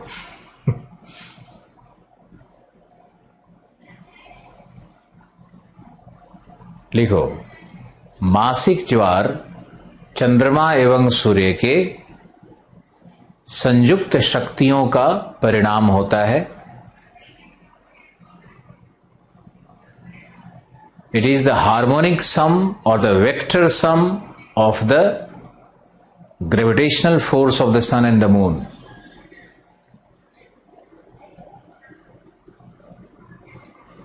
लिखो, मासिक ज्वार दो प्रकार के होते हैं।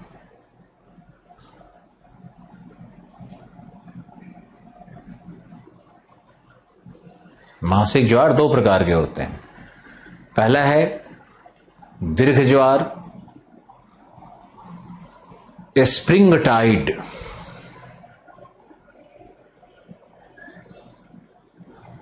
Spring tide.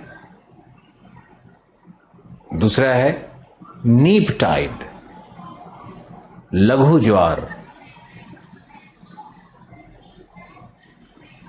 स्प्रिंग टाइड और नीप टाइड। दीर्घ ज्वार में लिखिए, यह पूर्णिमा एवं अमावस्या को उत्पन्न होता है।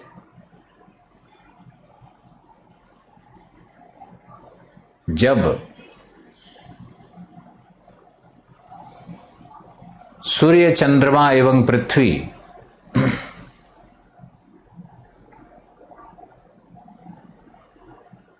एक ही क्षैतिज तल में प्राप्त होंगे।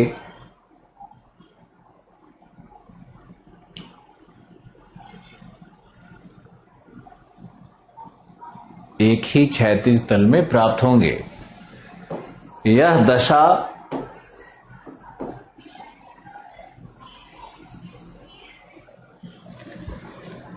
सिजगी कहलाती है।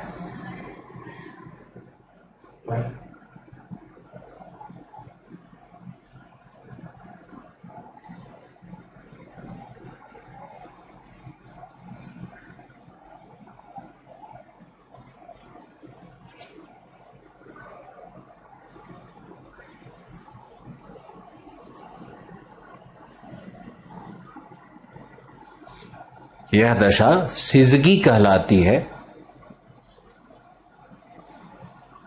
लिखो, सिजगी दो प्रकार का होता है।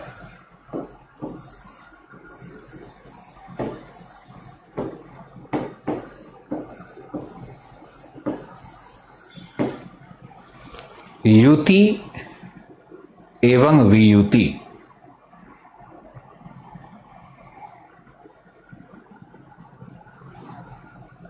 नेक्स्ट, युति की दशा में चंद्रमा सूर्य एवं पृथ्वी के मध्य होता है।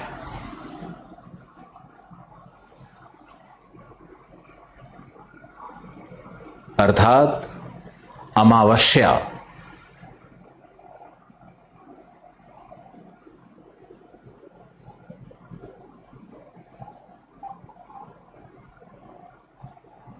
फिर लिखो,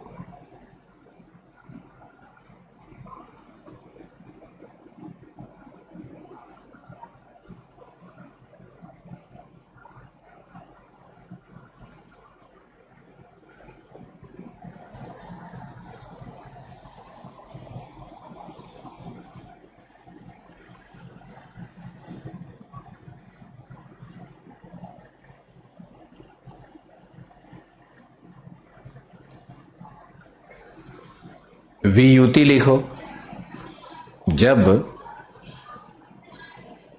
पृथ्वी चंद्रमा एवं सूर्य के मध्य होगी, अर्थात पूर्णिमा।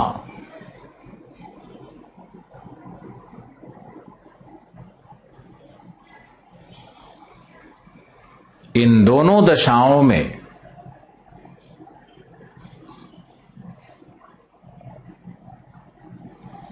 इन दोनों दशाओं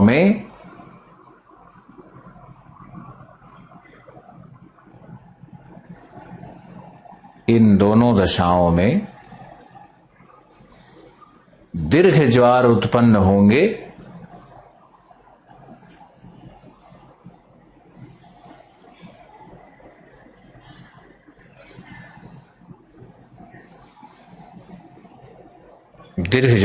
होंगे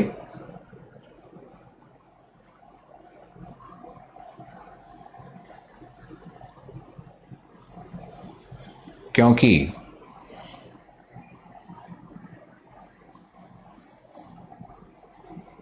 चंद्रमा एवं सूर्य की शक्तियां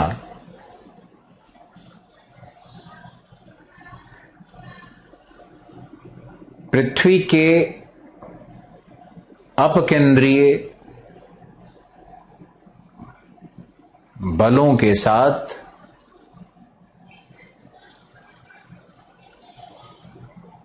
सदिश योगफल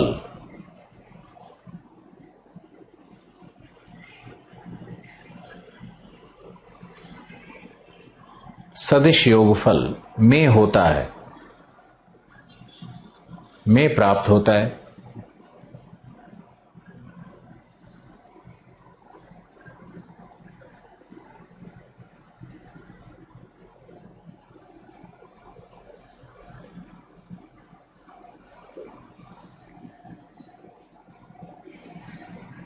सदिश योगफल में प्राप्त होता है।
फिर लिखो, दीर्घ ज्वार का अर्थ है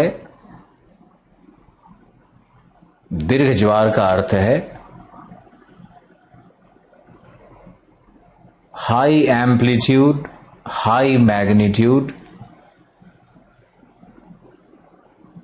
दीर्घ ज्वार का अर्थ है उच्च ज्वार जिसमें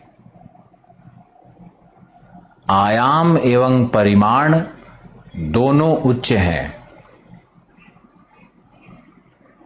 आयाम एवं परिमाण दोनों उच्च हैं।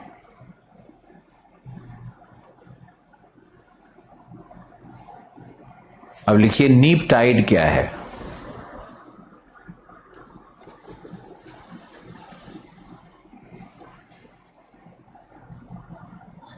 नीप टाइड क्या है?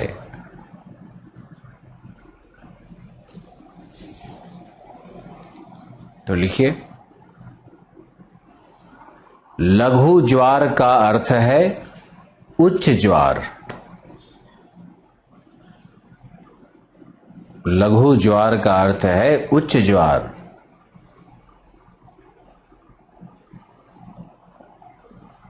जिसके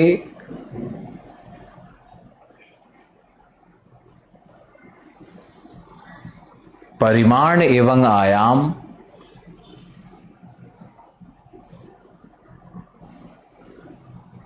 निम्न होते हैं, क्योंकि यहां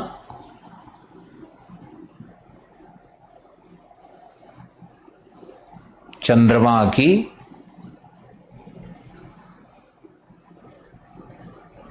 गुरुत्वीय शक्ति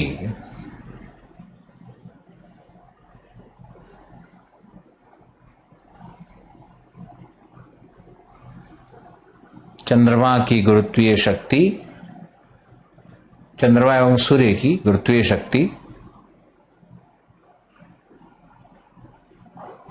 प्रतिस्पर्धी होती है। आप देखो कि उत्तर लेखन में, आंसर राइटिंग में संस्कृत निष्ठ शब्दों के प्रयोग से भाषा लघु हो जाती है, छोटी हो जाती है, तो आप ज्यादा लिख पाओगे।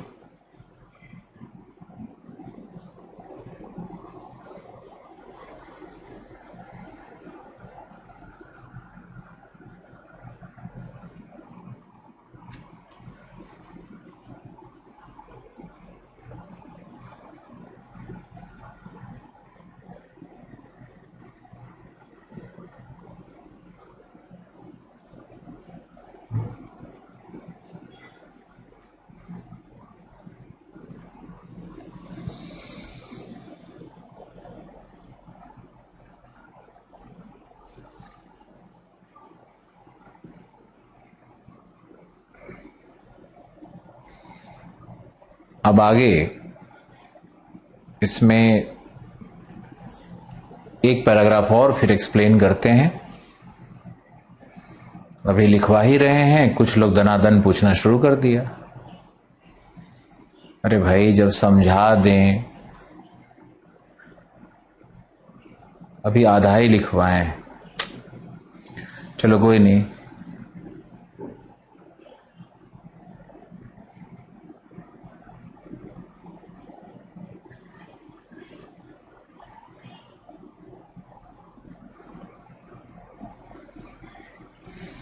लघु ज्वार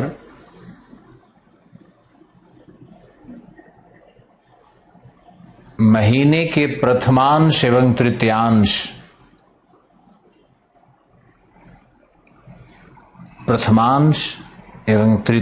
पर प्रकट होता है।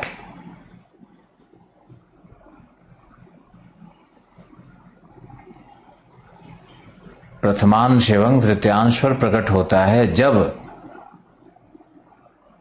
तीनों पिंड समकोण त्रिभुज का निर्माण करते हैं या समकोणीय दशा में होते हैं।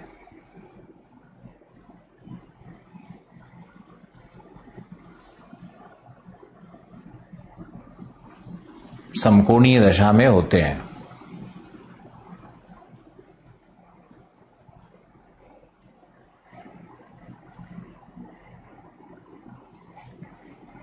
चलो एक लाइन में वैसे ही पूछते हैं आपसे कि नीप टाइड उच्च ज्वार है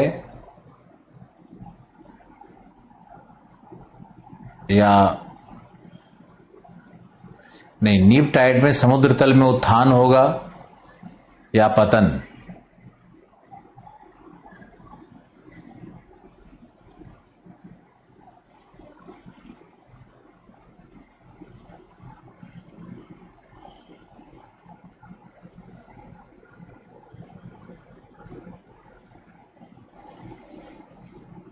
उत्थान होगा या पतन? ये प्रश्न भी आईएएस में पूछा है, पूछने की संभावना भी है। बहुत सारे लोग लिख रहे हैं उत्थान होगा सर, और मुझे अपार खुशी हो रही है कि आप सच लिख रहे हो। लेकिन कुछ लोग पतन भी शुरू कर दिए लिखना। अरे उत्थान होगा भाई, स्प्रिंग टाइड हो, नीप टाइड हो, दोनों ही तो ज्वार है ना। दोनों के आयाम और परिमाण में अंतर होता है, दोनों ही उच्च ज्वार है।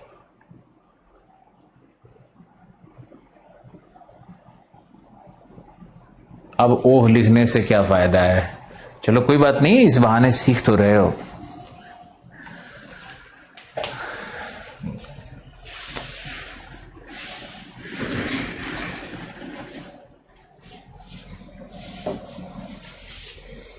देखो यहां पे यह है सन, यह है अर्थ, और ये मान लेते हैं मून।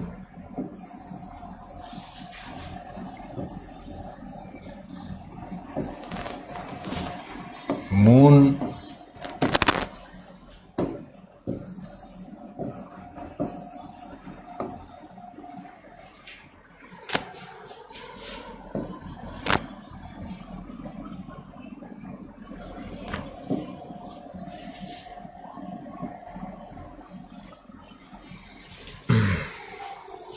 ये सब, ये मून है,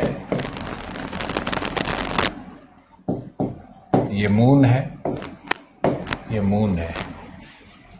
इसको अगर हम M1 मान लें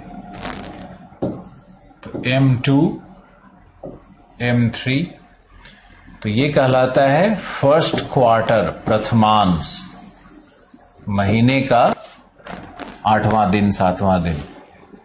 यह है सेकेंड क्वार्टर, यह है तुम्हारा थर्ड क्वार्टर।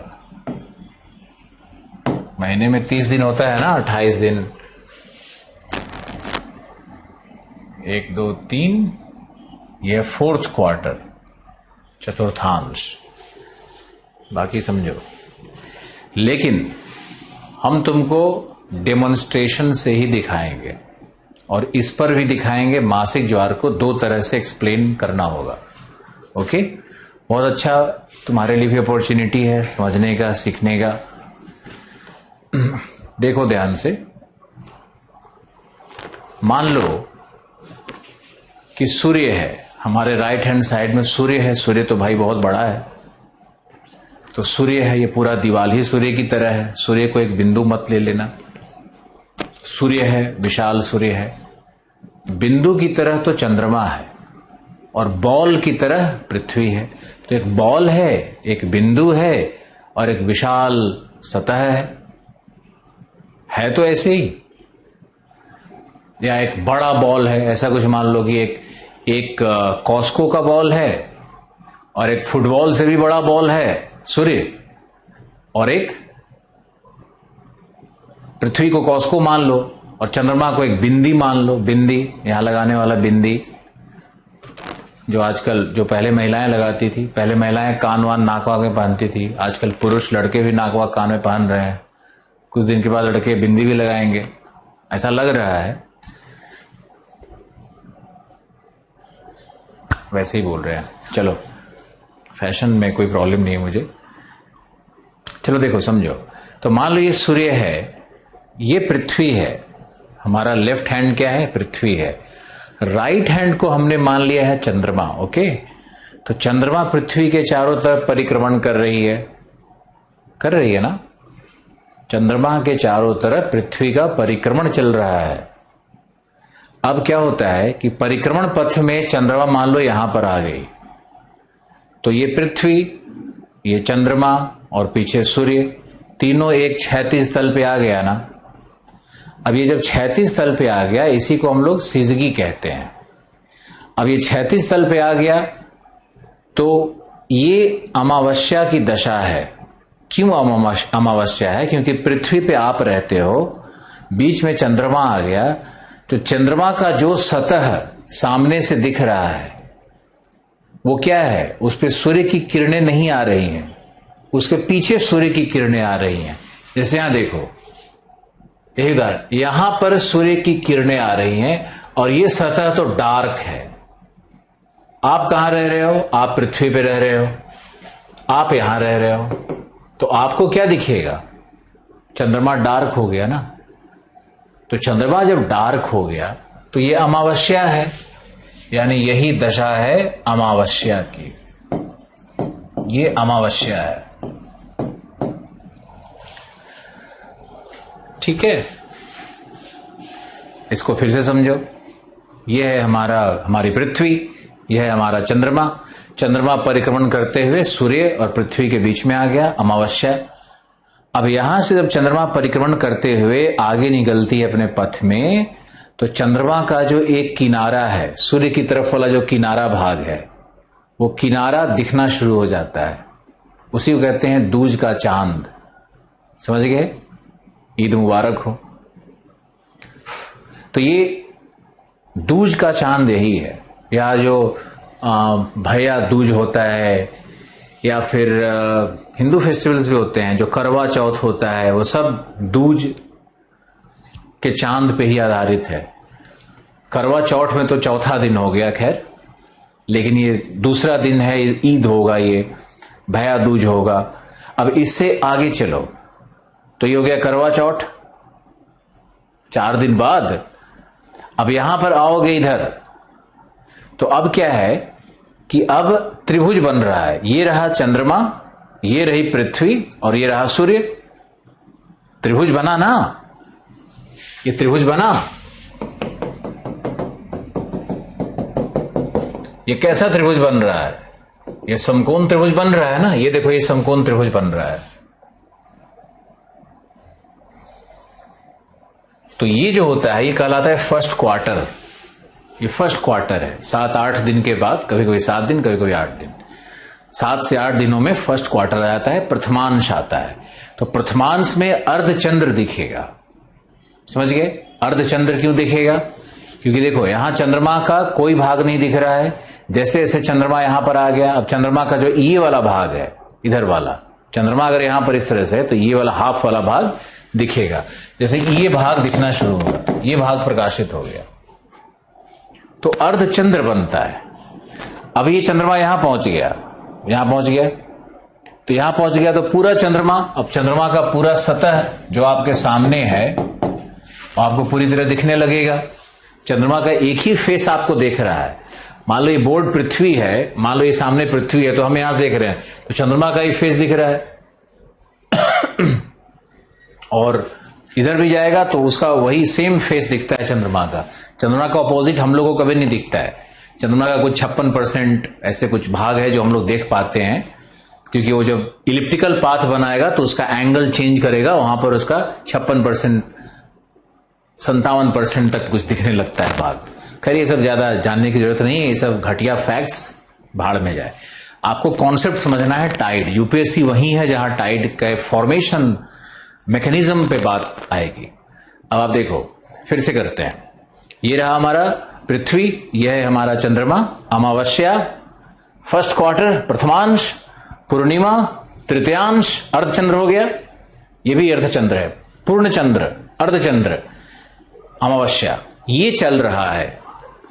अब आपको देखना है कि अगर अमावस्या है, तो हमने आपको बताया था कि यदि चंद्रमा में 11 मीटर जल उठाने की शक्ति होगी, तो सूर्य में 5 मीटर होती है, क्योंकि सूर्य दूर है, चंद्रमा नजदीक है। कल ही मैंने बताया था आपको। अब कुछ लोग क्या करेंगे कि मैंने 11 कह दिया, तो 11 रट मत लेना मेरे भाई, वो एक औसत लिया हुआ है और आपके एक रेशियो लिया हुआ है, और हमने समझाने के लिए ये बात कही है।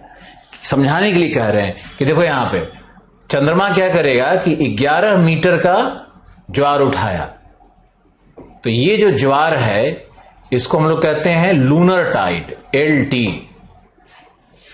ये चंद्रमा के द्वारा उत्पन्न ज्वार है, यानी चंद्रमस ज्वार है, चंद्रमस ज्वार है, इसको हम लोग बोलेंगे LT।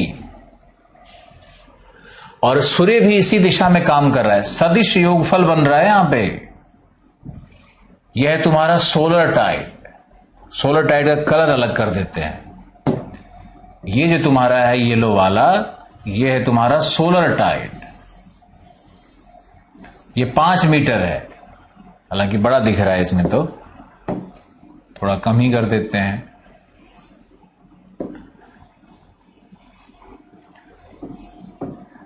तो मान लो ये पीला वाले को हम चंद्रमा का मान लेते हैं, तो सूर्य को मान लेते हैं उससे थोड़ा सा छोटा।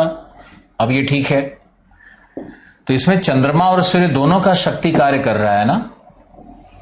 चंद्रमा वाले को लाल कर दिया, ठीक है। तो इधर कितना ज्वार हो गया? ये तो हो गया चंद्रमस ज्वार प्लस सौरिक ज्वार,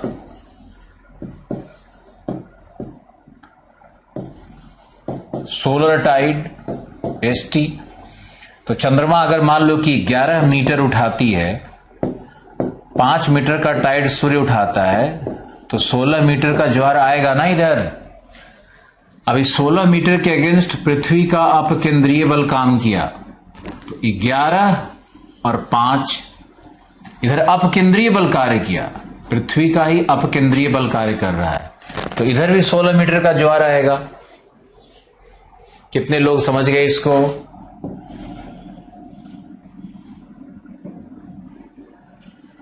और ये सूर्य वाला है, यही है तुम्हारा अमावस्या को आने वाला दीर्घ ज्वार। ये दीर्घ ज्वार की दशा है। यानी दीर्घ ज्वार क्या होता है? दीर्घ ज्वार होता है इज इक्वल टू चंद्रमस ज्वार प्लस सौरिक ज्वार। सदिश योगफल बन रहा है। अब इसको समझने की कोशिश करो एक लाइन में कि चंद्रमा अगर 11 मीटर खींचा, हमने अगर 11 मीटर खींचा, तो हमारे पीछे सूर्य भगवान है, वो भी तो 5 मीटर खींच रहे हैं, तो पृथ्वी पर जो कुल खिंचाव हो गया वो क्या हो गया? 16 मीटर का हो गया। अब 11 और 5 समझने के लिए लिखा है, के लिए लिया है, रट मत लेना इसको। तो ये 16 मीटर का ज्वार आया ना। अब देखो, चंद्रमा ने 11 मीटर खींचा, तो पृथ्वी उधर कितना लगाएगी बल? मान लो इधर चंद्रमा खींचा, 11 मीटर ऐसे खींच लिया, पृथ्वी क्या करेगी? इधर भी दम लगाओ भाई, 11 पृथ्वी ने लगा दिया।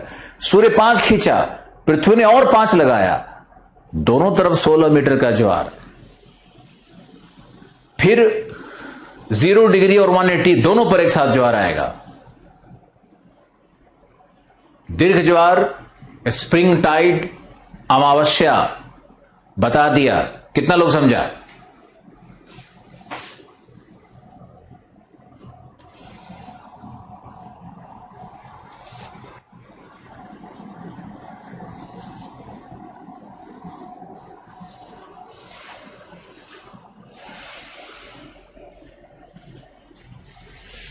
अब आइए पूर्णिमा में।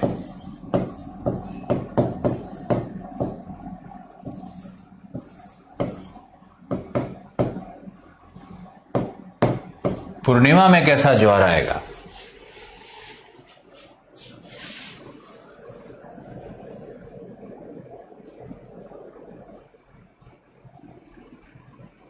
पूर्णिमा में देखो क्या होगा।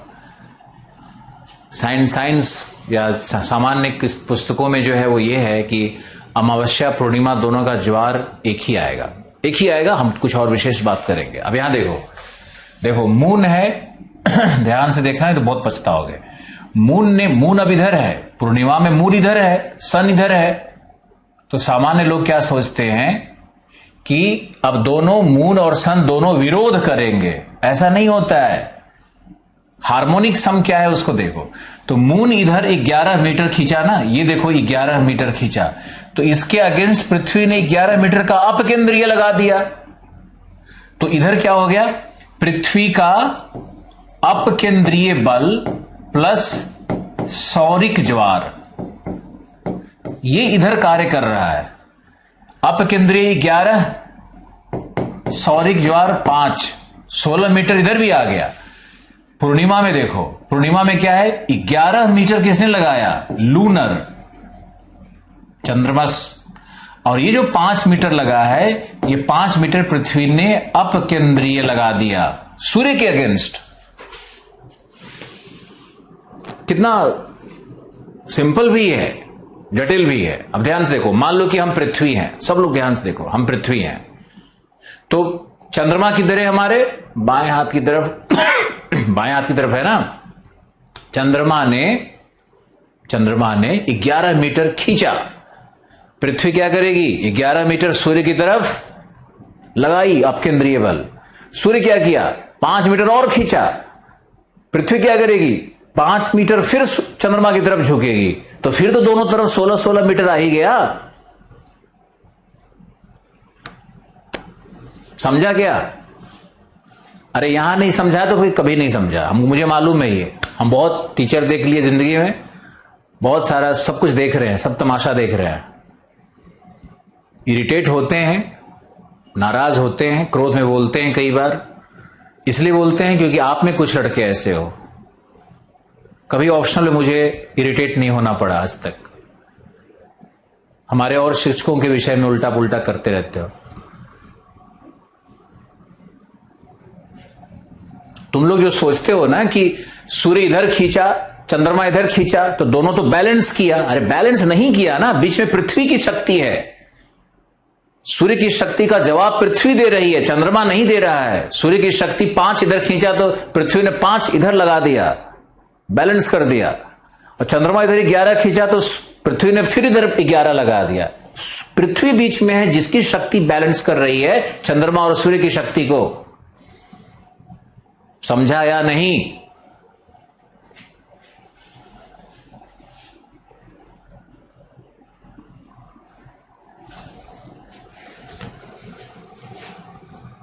हम एक प्रोफेसर से बात कर रहे थे, मेरी बहुत उत्कंठा होती है, बड़े नामी प्रोफेसर हैं भाई तुम्हारे इलाहाबाद यूनिवर्सिटी के। तो उन्होंने मुझे, हम एक स्टूडेंट बनकर उनसे बात कर रहे थे, उन्होंने मुझे बताया कि चूंकि पृथ्वी एक पानी का गोला जैसा है, बीच में ठोस है, समझ रहे हो? तो जो बीच का ठोस है वही ठोस उस पानी के गोले में इधर मूव कर जाएगा, तो इधर का पानी ज्यादा दिखाई पड़ता है, वही ज्वार है। हम तुरंत पैर छू के प्रणाम किए, हम निकल लिए कि भाई ये तो बहुत गजब का एक्सप्लेनेशन दे दिया, आप तो पृथ्वी के गोले को ही खिसका दिए। चलो छोड़ो ये सब।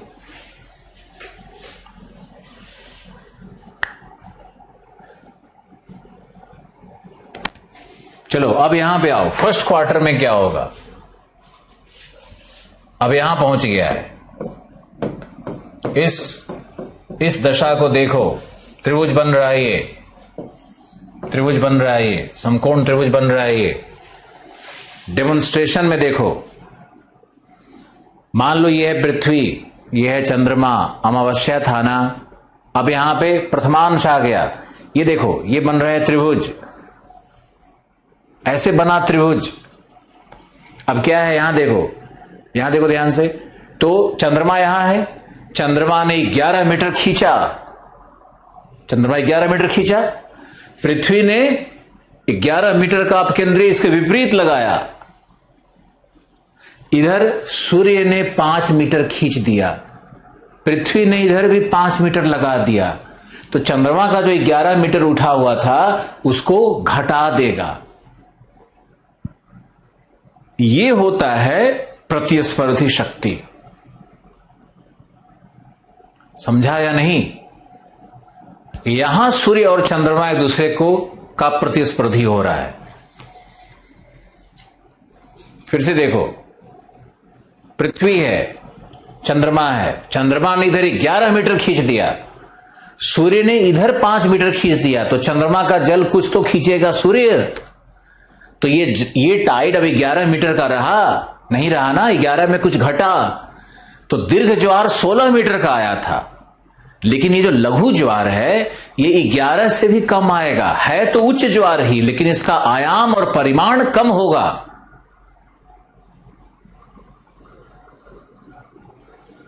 है उच्च ज्वार,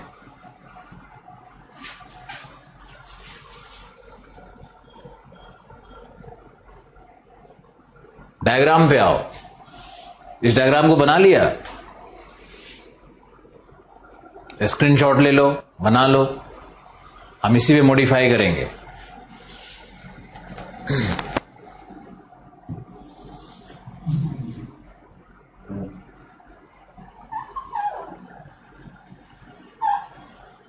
अब देखो इसमें हम बनाते हैं, ये था हमारा चंद्रमा। अब देखो ये मून है ना, ये मून है, तो मून ने इधर 11 मीटर उठाया, 11 मीटर देखो उठा लिया इसने मून ने। तो पृथ्वी ने क्या किया, 11 मीटर का अपकेंद्रीय बल लगाया, तो दोनों तरफ 11-11 मीटर का ज्वार आ गया। सूर्य भगवान क्या करेंगे कि सूर्य भगवान भी ताकत लगाएंगे अपनी तरफ, अब सूर्य भगवान ने इधर भैया 5 मीटर इधर उठा दिया, 5 मीटर इधर खींच लिया, तो पृथ्वी ने अपकेंद्रीय शक्ति यहां भी लगा दिया, 5 मीटर का यहां भी पृथ्वी ने लगा दिया। अब ये ज्वार 11 मीटर का नहीं रहेगा, ये ज्वार क्या हो जाएगा, जब इसके पावर को सूर्य भी कैंसिल आउट कर रहा है तो 11 मीटर का ज्वार रहेगा। ये ज्वार हो जाएगा 6 मीटर का, 2.5 मीटर कम कर लो, 2.5 दोनों तरफ लो, 6 कर लो। लेकिन ये सब 5, 6, 11 याद मत रखना, तुम्हारे समझने के लिए बताया जा रहा है। ये ज्वार उत्पत्ति की बहुत बहुत अन्य दशाएं होती है। तो ये 11 मीटर का ज्वार ना होकर के ये 5, मान लो 2.5 इधर कैंसिल कर दो, 2.5 इधर, तो ये 6 मीटर का ज्वार आया ना। तो यही है नीप टाइड, ये नीप टाइड है। यहां पर चंद्रमा की ज्वारीय शक्ति को सूर्य की ज्वारीय शक्तियों ने कैंसिल आउट कर दिया है, तो टाइड का आकृति छोटा हो गया। इसी को नीप टाइड कहते हैं, जिसका परिमाण एवं आयाम स्प्रिंग टाइड की तुलना में कहीं कम होता है। ये नीप टाइड है।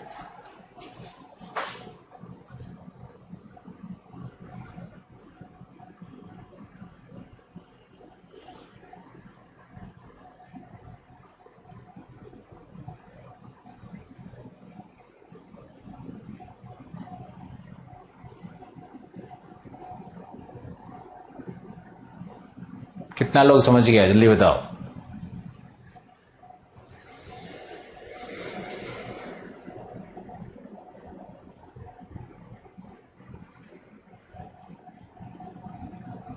नीप टाइड में सौरिक ज्वार और चंद्रमस ज्वार दोनों अलग अलग है, एक साथ नहीं बन रहा है।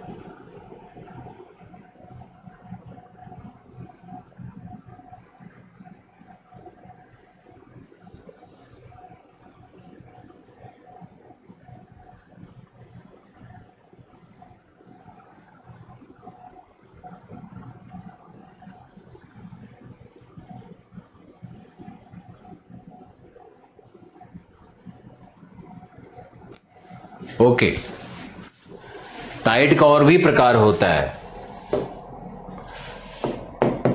टाइड का एक और प्रकार होता है इक्विनॉक्सियल और सॉल्स्टाइस। ये होता है जब सूर्य विषुवत पर होगा, विषुवत पे लंबवत होता है, तो इसको विषुवतीय ज्वार कहते हैं। ये सूर्य जब कर्क रेखा मकर रेखा पर होगा, तो कर्क और मकर रेखा पर उच्च ज्वार होगा। सूर्य लंबवत हो गया है इनके ऊपर में, और क्या, इसलिए इसको इक्विनॉक्सियल और सोल्स्टाइस टाइड भी कहते हैं। विषुवतीय ज्वार, कर्क और मकर रेखा पर उच्च ज्वार। ये कब कब आएगा ये आपको पता है, मार्च में और सितंबर को। कितना, 23 सितंबर, 21 मार्च को होगा ये। कर्क रेखा पर 21 जून को ये ज्वार आएगा, मकर रेखा पर 22 दिसंबर को ये ज्वार आएगा। अब अगर ये पढ़ाना शुरू करें तब तुम में से बहुत लोग बड़ा तारीफ करेगा, वाह क्या पढ़ा रहा है। हमको मालूम है ना, उनको यही फैक्ट चाहिए, गधों को। उनको आईएएस नहीं बनना है, उनको खाली फैक्ट रटना है। उनको देखिए वो क्या खुशी देगी, उनको देखिए क्या मजा देगा।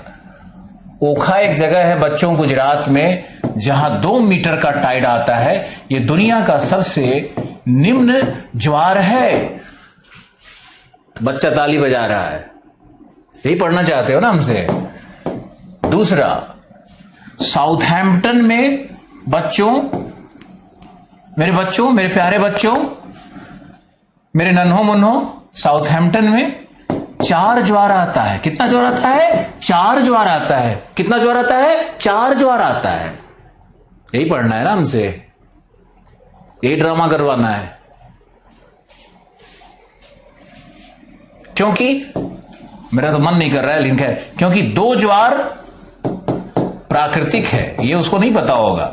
2 ज्वार प्राकृतिक है और दो ज्वार रिटर्निंग वाटर ऑफ बाल्टिक है,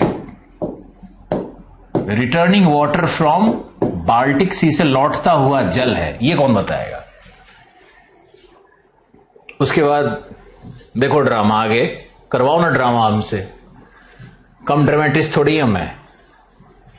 आगे देखिए, सबसे उच्च ज्वार बच्चों 18 मीटर, इतना ऊंचा होता है बच्चों, कितना मीटर? 18 मीटर। कहां आता है? बे ऑफ फुंडी। पढ़ेगा सब क्या? फुंडी है बेचारा ये फंडी, लेकिन पढ़ेगा फुंडी। यही चाहते हो हमसे करवाना। 18 मीटर। क्यों 18 मीटर का ज्वार है नहीं पता है। फिर शुरू हो जाएगा। टाइडल बोर होता है बच्चों, नन्हे मुन्नो, टाइडल बोर कहां आता है? चाइना में आया था और एक जर्नलिस्ट डूब गई थी। यूट्यूब पे वीडियो अवेलेबल है, कृपया देखना। बच्चा सब ताली बजा रहा है, वेरी गुड, यही करवाओ। सबसे उच्च ज्वार कब आया मालूम है आपको बच्चों? सबसे उच्च ज्वार आया था, सर्वप्रथम आया था 1433 में, और इसी तरह का आज तक का सबसे उच्च ज्वार आएगा 3300 एडी में। पूछ लोगे क्यों आएगा सर? गए, हम बता देते हैं क्यों आएगा। देख लो, सबसे उच्च ज्वार 1433 में, उसके बाद आएगा 3300 एडी में। क्यों आएगा? ये रहा हमारा सन, सूर्य, और ये है परिक्रमण पथ किसका? अर्थ का। यहां अर्थ है, यहां अर्थ है, यहां अर्थ है, यहां अर्थ है। अर्थ का परिक्रमण पथ क्या है? इलिप्टिकल है, दीर्घवृत्तीय है, दीर्घवृत्तीय पथ है, समझे? अब दीर्घवृत्तीय पथ है तो जब सूर्य से अधिकतम दूरी पर पृथ्वी होगी, सूर्य से अधिकतम दूरी पर, मतलब यहां है ना दीर्घवृत्त है तो यहां अधिकतम दूरी है, तो इसको बोलेंगे एपी हीलियन, यानी अपसौर, अपसौर। और सबसे नजदीक होगा तो इसको बोलेंगे उपसौर। ये जो डिस्टेंस है R1, ये जो डिस्टेंस है R2, तो R1 में क्या है? अपसौर। तो जो अब ज्वार कितना हो गया? दो तरह का ज्वार हो गया। एक हो गया अपसौर ज्वार, दूसरा हो गया उपसौर ज्वार। अपसौर उपसौर दो ज्वार हो गया।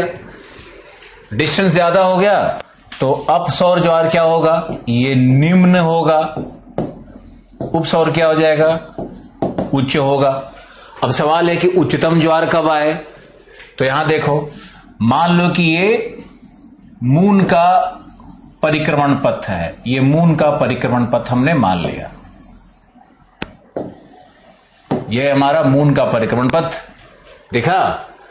तो एक ऐसी दशा आती है कि मून भी पृथ्वी की तुलना में दूर होता है, दूरस्थ होता है, तो ये कहलाता है अपभू, और जब नजदीक होगा तो ये कहलाएगा उपभू। यानी भैया दो ज्वार और हो ही गवा, ए अपभू, बी उपभू। अब हाईएस्ट ज्वार कैसे आएगा? देखो कैसे आएगा। पहला कंडीशन है, सबसे उच्चतम ज्वार का कंडीशन अब क्या बनने वाला है ये देख लो।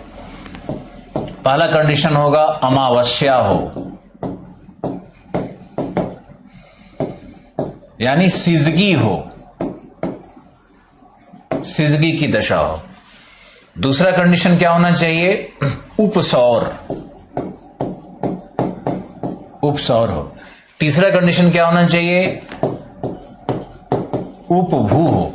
तो जब ये तीनों कंडीशन एक साथ मिलेगा तो उच्चतम ज्वार उत्पन्न होगा, जो 3300 एडी में होगा, जिसको देखने के लिए तुम नहीं रहोगे लेकिन यूट्यूब चैनल वाले लोग रह जाएंगे। धन्यवाद। नाराज मत हो ना, यही चाहते हो करवाना ना।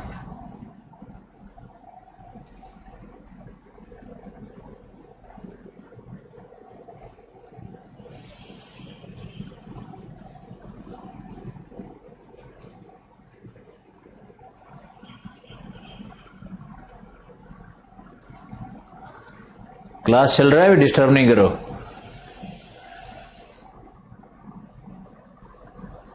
यही चल रहा है यूट्यूब पे, हम देखते नहीं क्या यूट्यूब। और तुम्हारे में से कितने सारे ऐसे लोग हैं जो वही चाहते हैं, वो चाहते हैं कि हम भी वही ड्रामा करें।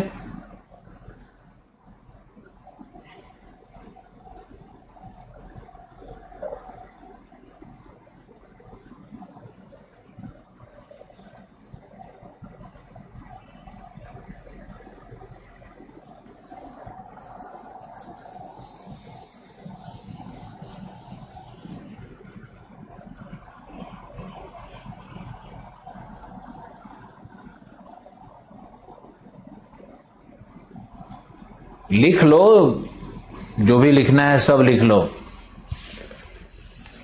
मुझे इरिटेट करोगे ना, ज्यादा यूट्यूब वालों से फैसिनेशन हो रहा है ना, तो यही सब करके निकल लेंगे हल्के से। पढ़ते रहना, फिर पता भी नहीं चलेगा कि क्या करना था और क्या करवा के चला गया। चलो कल मिलते हैं नए विषय के, नए टॉपिक के साथ। चलो बाय बाय, टेक केयर।